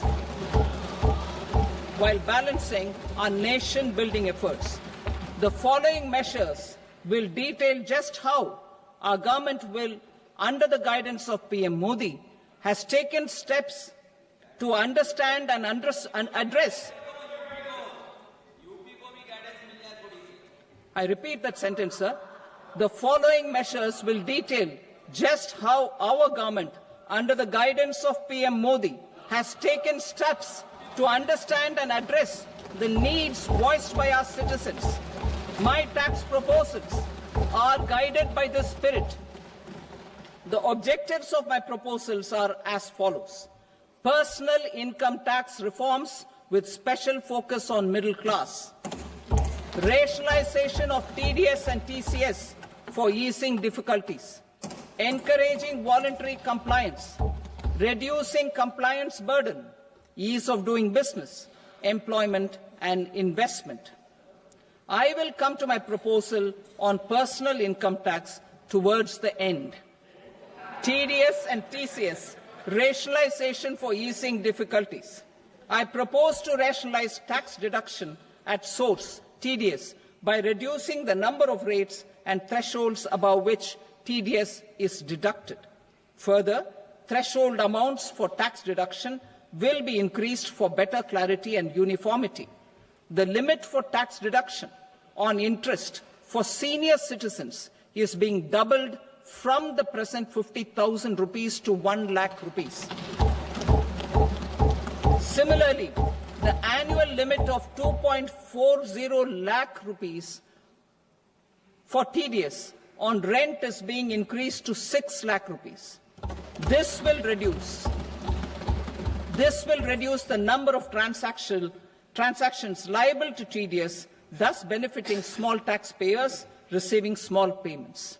The threshold to collect tax at source, the TCS, on remittances under RBI's liberalized remittance scheme, the LRS, is proposed to be increased from 7 lakh to 10 lakhs. I also propose to remove TCS on remittances for education purposes, where such remittances is out of a loan taken from a specified financial institution. Both TDS and TCS are being applied on any transaction related to sale of goods. To prevent such compliance difficulties, I propose to omit the TCS I also propose that the provisions of the higher TDS deduction will now apply only in non-PAN cases. In July 2024, the delay for payment of TDS up to the due date of filing statement was decriminalized. I propose to provide the same relaxation to TCS provisions as well. The government under the leadership of Prime Minister Modi believes in Sabka Saath, Sabka Vikas, Sabka Vishwas and Sabka Prayas. In line with this, we brought in updated return facility in 2022 for voluntary compliance by taxpayers who had omitted to report their correct income. Our trust in taxpayers was proved right. Nearly 90 lakh taxpayers voluntarily updated their incomes by paying additional tax. Taking this trust further, I now propose to extend the time limit to file updated returns for any assessment year from the current limit of 2 years to 4 years. I propose to reduce the compliance burden for small charitable trusts and institutions by increasing their period of registration from 5 years to 10 years. It is also proposed that disproportionate consequences do not arise for minor defaults such as incomplete applications filed by charitable entities. Presently, taxpayers can claim the annual value of self-occupied properties as nil only on the fulfillment of certain conditions. Considering the difficulties faced by taxpayers, it is proposed to allow the benefit of 2 such self-occupied properties without any condition. To streamline the process of transfer pricing and to provide an alternative to yearly examination, I propose to introduce a scheme for determining arm's length price of international transaction for a block period of 3 years. This will be in line with global best practices. With a view to reduce litigation and provide certainty in international taxation, the scope of safe harbor rules is being expanded. A number of senior and very senior citizens have very old national savings schemes accounts. As interest is no longer payable on such accounts, I propose to exempt withdrawals made from NSS by individuals on or after 29th August 2024. I am also proposing to allow similar treatment to NPS Vatsalya accounts as is available to normal NPS accounts subject to overall limits. In my speech in July 2024, I had promised that all processes, including giving effect to appellate orders, shall be digitalized and made paperless over the next 2 years. So I'm happy to announce that digitalization is being made operational now. In July 2024, we brought in the Vivad Se Vishwas scheme to resolve income tax disputes pending in appeal.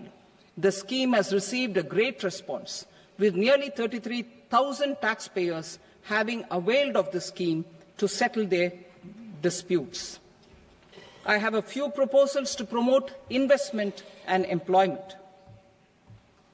It is proposed to provide a presumptive taxation regime for non-residents who provide services to a resident company that is establishing or operating an electronics manufacturing facility.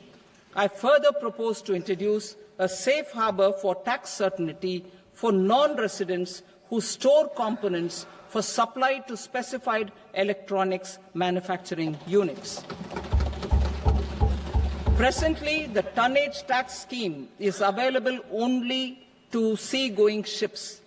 The benefits of existing tonnage tax scheme are proposed to be extended to inland vessels registered under the Indian Vessels Act 2021 to promote inland water transport in the country. Extension for incorporation of startups. we continue to support the Indian startup ecosystem. I propose to extend the period of incorporation by 5 years to allow the benefit available to startups which are incorporated before 1/4/2030. In order to attract and promote additional activities in the IFSC, I am inter alia proposing specific benefits to ship leasing units, insurance offices, and treasury centers of global companies which are set up in IFSC. Further, to claim benefits, the cut-off date for commencement in IFSC has also been extended by 5 years to 31/3/2030. Category 1 and Category 2 AIFs are undertaking investments in infrastructure and other such sectors. I propose to provide certainty of taxation to these entities on the gains from securities, to promote funding from sovereign wealth funds and pension funds to the infrastructure sector. I propose to extend the date of making an investment by 5 more years up to 31st March 2030.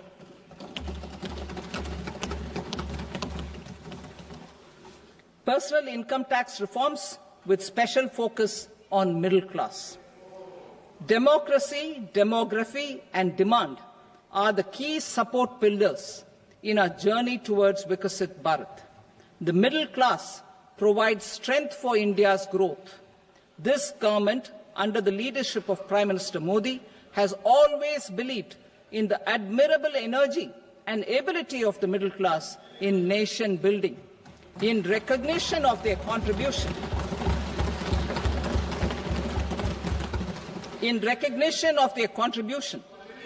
we have periodically reduced their tax burden.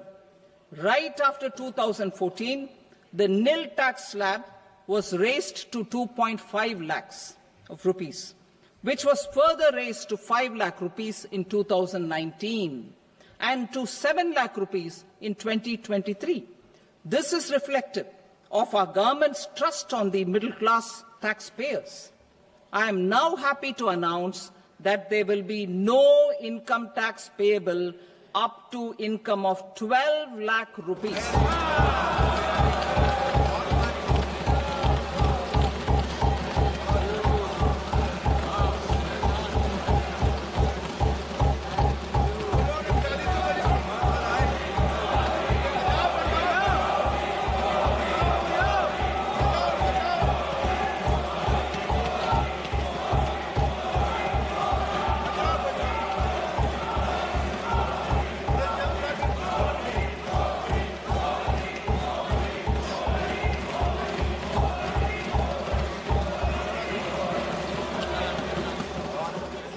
So, average income of 1 lakh per month, other than the special rate income such as capital gains, under the new regime.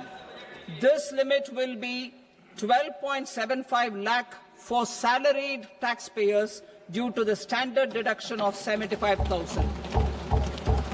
Slabs and rates are being changed across the board to benefit all taxpayers. The new structure will substantially reduce the taxes of the middle class and leave more money in their hands, boosting household consumption, savings, and investment.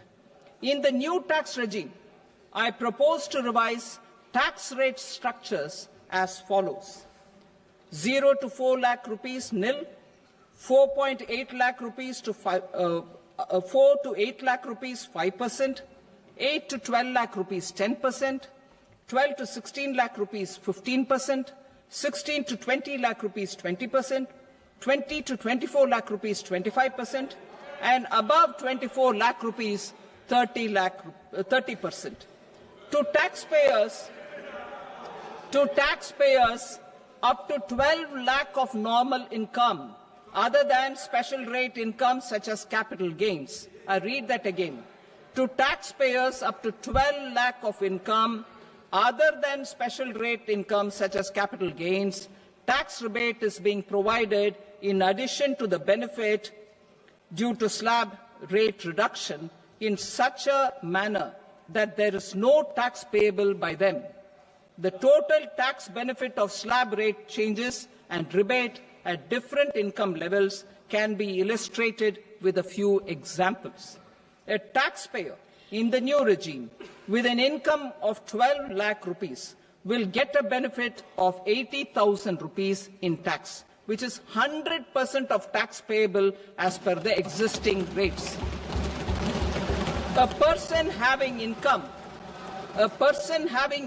of 18 lakh rupees will get a benefit of 70,000 rupees in tax, that is 30% of tax payable as per existing rates. A person with an income of 25 lakh gets a benefit of 1,10,000 rupees, that is 25% of his tax payable as per existing rates. Details of my tax proposals are given in the annexure. As a result of these proposals, Honourable Speaker, sir, revenue of about 1 lakh crore in direct taxes and 2,600 crores in indirect taxes will be foregone. Mr. Speaker, sir, with this, I commend the budget to this august House.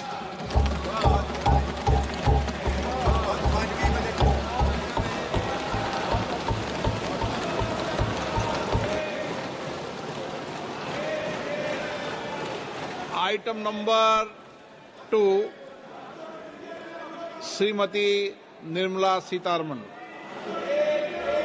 Sir, with your permission, I rise to lay on the table the following statements under Section 3(1) of the Fiscal Responsibility and Budget Management Act 2003.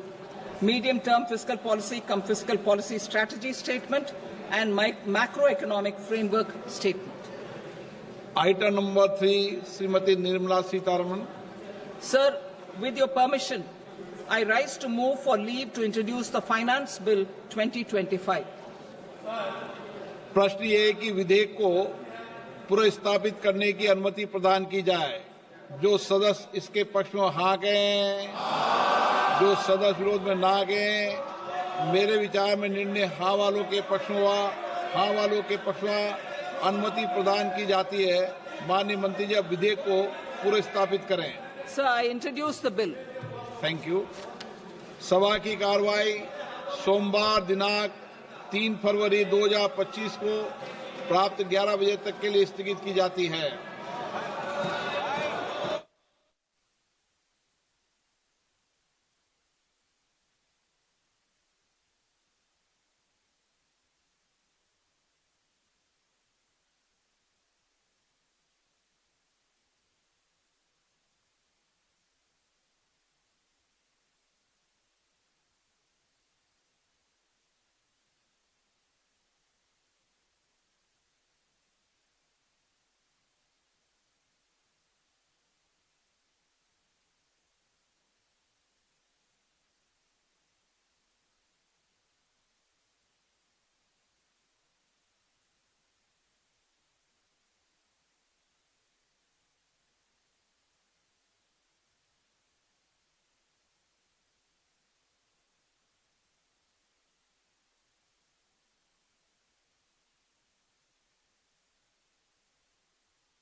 What is indirect tax? In the case of indirect tax, the burden of tax can be shifted by the taxpayer to someone else. Indirect tax has the effect of raising the price of the products on which they are imposed. Customs duty, central excise, service tax and value-added tax are examples of indirect tax.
What is Consolidated Fund? The Consolidated Fund is made up of all revenues and loans raised by the government. It also includes receipts from recoveries of loans granted by it. All government expenses are paid out of the Consolidated Fund. No amount can be withdrawn from this fund without Parliament's approval.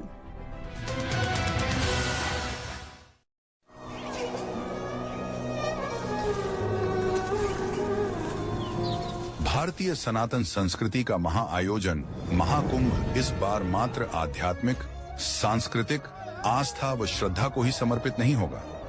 इस महाकुंभ इस बार विश्व देखेगा भारत की digital शक्ति, प्रबंधन शक्ति, पर्यावरण संरक्षण और लोक संस्कृति।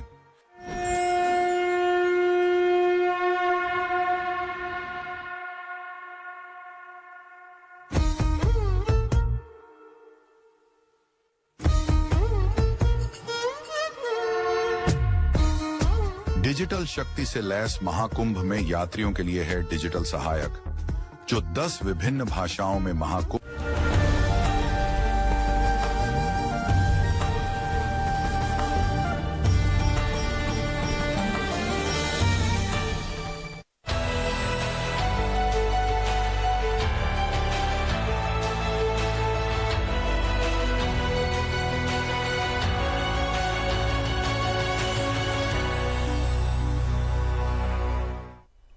Good afternoon, viewers. Welcome to this post-budget analysis telecast on Sansad TV. I am Tina Jha. With me is my colleague Manoj Verma.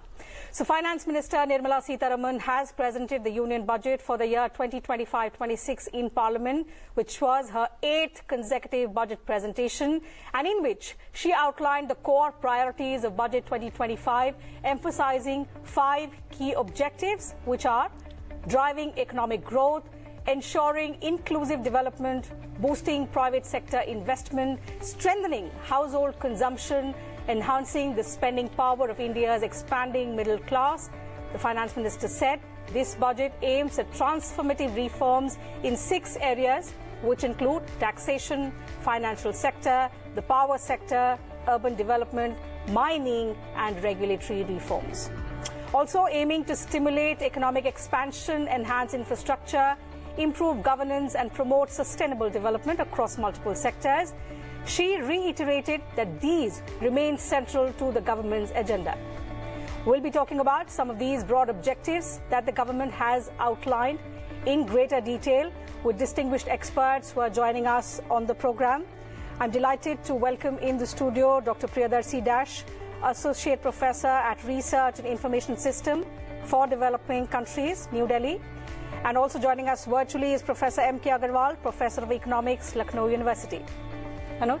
जी बिल्कुल जाहिर तौर पे जिस तरह के ऐलान किए गए हैं इस वित्त बजट में उसको लेकर अपेक्षा भी थी और वित्त मंत्री जी ने जो इनकम टैक्स को लेकर 12 लाख का जो ऐलान किया वो एक तरह से बड़ा तोहफा है।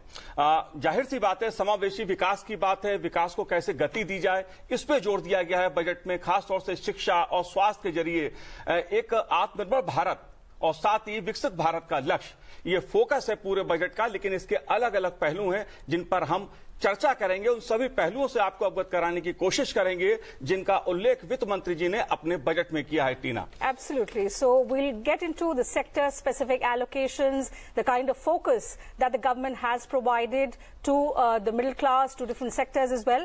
But before that, let me get in the first reaction from the guest we have with us in the studio. Professor, your first thoughts on this budget. How do you see it building up on the budget which was presented soon after the election 6 months ago? I think you are right. The finance minister presented the budget which sort of prepares the blueprint for the Viksit Bharat, and this is a continuation of the stand they have taken in the last 4-5 years to prepare the country to meet the emerging challenges of meeting sustainable development, making a smooth energy transition towards clean and other areas, solar energy and other areas. So if I see the budget, this sort of tells that story in a very deeper way compared to the past. This time you see that they have gone into the sectors, infrastructure sectors that are crucial to maintain economic growth. But at the same time, how to address the vulnerabilities that people are facing. We are growing, but we have price rises. By ensuring higher medical coverage, by bringing more life-saving drugs to the scheme, Jan Siddhi scheme and others. So there's a kind of blend of the growth objective with social security measures, taking into account the specific challenges faced by the manufacturing sectors, MSME sectors. So overall, the budget is more of a roadmap for the future India that we can visualize in the next 20-30 years. But of course, the immediate priority would be that people see that how the taxation reforms has happened. And it's a great relief for the people, at least up to 1 lakh of their income, they are not liable to pay any tax. So overall it looks a balanced budget. So, it's a huge relief for the middle class, but that is one aspect, the taxation part that we'll come to in just a bit. Professor Agarwal, what would be some of the significant takeaways for you, particularly from this budget? Does it meet the expectations that all of us and the different sectors had from Finance Minister Nirmalasitharaman?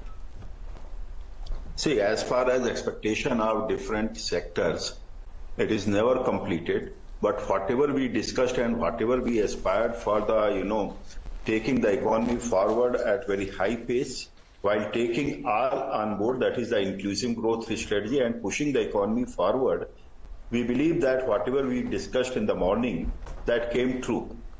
Whether it is for the middle class benefits, and in terms of middle class benefits, definitely it is the direct tax benefit. Other than that, there has been a procedural you can say smoothness that has been conducted. Senior citizens have been taken care of.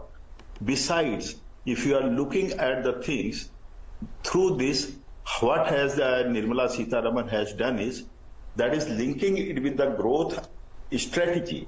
It is not simply a dole out to the, in terms of income tax. There have been indirect taxes also, whether it is the basic custom duty, etc. There has been a great relaxation, and all are being done with an aim to promote Atmanirbhar Bharat Abhiyan. For example, if custom duty has been relaxed on the cancer drugs or other drugs, so what is the objective? Objective is to promote drug manufacturing in India. So given this type of thing, we believe that the budget is very well packaged for inclusive growth strategy and developing new growth centers.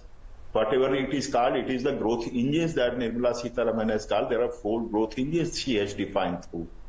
And then efficient production structure that has been highlighted very well in this budget. So that is the hallmark. And it is in continuity with the earlier budget, whether it is for the 24-25 or even earlier budget, or it is linked with the next 5 to 10 budgets. You will find that it is the base or the ground for the next 5 to 10 budgets. You can read out what is going to come for the next few budgets. So I believe it is highly growth centric, highly it is equity oriented, and highly it is for the new growth momentum to be generated in the economy. So I believe it is a great source of inspiration for the further budget. जी बिल्कुल, देश की अर्थव्यवस्था को गति देने वाला budget है, और जैसा निर्मला सीतारमण जी ने अपने बजट में कहा कि समावेशी विकास को गति देगा ये बजट। सबका ख्याल रखा गया है इस बजट में। एक तरह से कहा जाए कि सभी वर्गों को कुछ ना कुछ देने का कोशिश की है निर्मला जी ने। मैं प्रोफेसर साहब आपसे जानना चाहूंगा, क्योंकि बात हम और दूसरे पहलू पर भी करेंगे, लेकिन बात मैं करना चाहता हूं ग्रामीण अर्थव्यवस्था की, किसानों की। क्योंकि अगर देखिए, चाहे मखाना बोर्ड के गठन की बात हो बिहार में, या कपास के किसान की चिंता हो, या किसान क्रेडिट कार्ड की बात हो, इन तमाम सेक्टर्स का निर्मला जी ने अपने बजट में ख्याल रखा है और अधिक से अधिक देने की कोशिश की है। क्योंकि यह बात सच है, क्योंकि हमारी जो कृषि है वो हमारी जीडीपी को ग्रोथ देने का काम करती है, उसे गति देने का काम करती है। आप कैसे देखते हैं इस पहलू को? नहीं, बिल्कुल आपकी बात से पूरी तरह से सहमत हूं, क्योंकि एग्रीकल्चर सेक्टर को एक रेसिडुअल सेक्टर के हिसाब से नहीं मानना चाहिए। जी, हम ये नहीं बोल रहे कि एग्रीकल्चर को हमने कभी इंपोर्टेंस नहीं दिया है, लेकिन कभी कभी ये मान लिया जाता है कि वहां पे डिपेंडेंस ज्यादा है, शायद इसी तरह ही एग्रीकल्चर कंट्रीब्यूशन होगा। बट ये जो थोड़ा डीप थिंकिंग है इस बजट में, कॉटन बोर्ड, ये जो मखाना बोर्ड, ऐसा करके जो पोस्ट ऑफिस को एक ज्यादा तो रोल दिया गया है, मुद्रा स्कीम, ये जो स्कीम को प्रमोट करने के लिए विश्वकर्मा जो सब है उनको, तो ये एक तरीके से एक सॉर्ट ऑफ मॉनिटरिंग का अप्रोच रखा गया है कि जो स्कीम सरकार लागू करती है वह सही तरीके से इम्प्लीमेंट होता है कि नहीं ग्राउंड में, और अगर कुछ गैप्स रह जाता है तो शायद ये पोस्ट ऑफिस का जो 2.5 लाख जो सेवक होंगे जी, उनके थ्रू ये इंफॉर्मेशन गैदर कर सकते हैं कि प्रोग्राम का सक्सेस का पैटर्न क्या है, ये सच में मदद करता है कि नहीं to generate self employment other things. उसको छोड़ के जो एमएसएमई और जो स्टार्टअप को जो बढ़ावा दिया गया है, जो क्रेडिट गारंटी के जरिए वो दे रहे हैं, वो भी एक पॉजिटिव सिग्नल है। अगर आप इकोनॉमिक सर्वे देखेंगे लास्ट जो प्रेजेंट किया गया कल, उसमें ये बोला गया है कि urban demand has slowed down, लेकिन रूरल डिमांड अभी भी काफी फेवरेबल है, जो जिसके वजह से अभी कंजप्शन, ओवरऑल कंजप्शन जो इंडियन इकोनॉमी में वो अच्छा है। तो रूरल सेक्टर का ये जो मोमेंटम है, उसको मेरे ख्याल से बजट का जो ऑप्टिमिज्म जो क्रिएट किया गया है, खाली फाइनेंस दे देने से नहीं होगा, फाइनेंस का साथ जो इंसेंटिव का पैकेज करना था थोड़ा बहुत इसमें हुआ है, तो मेरे ख्याल से ये एक अच्छा दिशा दिखा रहा है। जी बिल्कुल टीना, जैसे देखा जाए कि दलहन के मामले में देश आत्मनिर्भर हो, दालों के मामले में देश आत्मनिर्भर हो, इस दिशा से भी एक 6 साल का मिशन शुरू करने की सरकार ने, वित्त मंत्री जी ने अपने बजट में घोषणा की है। टीना, You're right, Manoj. And since we're talking about agriculture, let me remind our viewers that in the budget that was presented soon after the elections in July, agriculture was among the top priorities in the list of 9 priorities that the government had announced. In this budget, we are seeing the consistent focus on the critical agriculture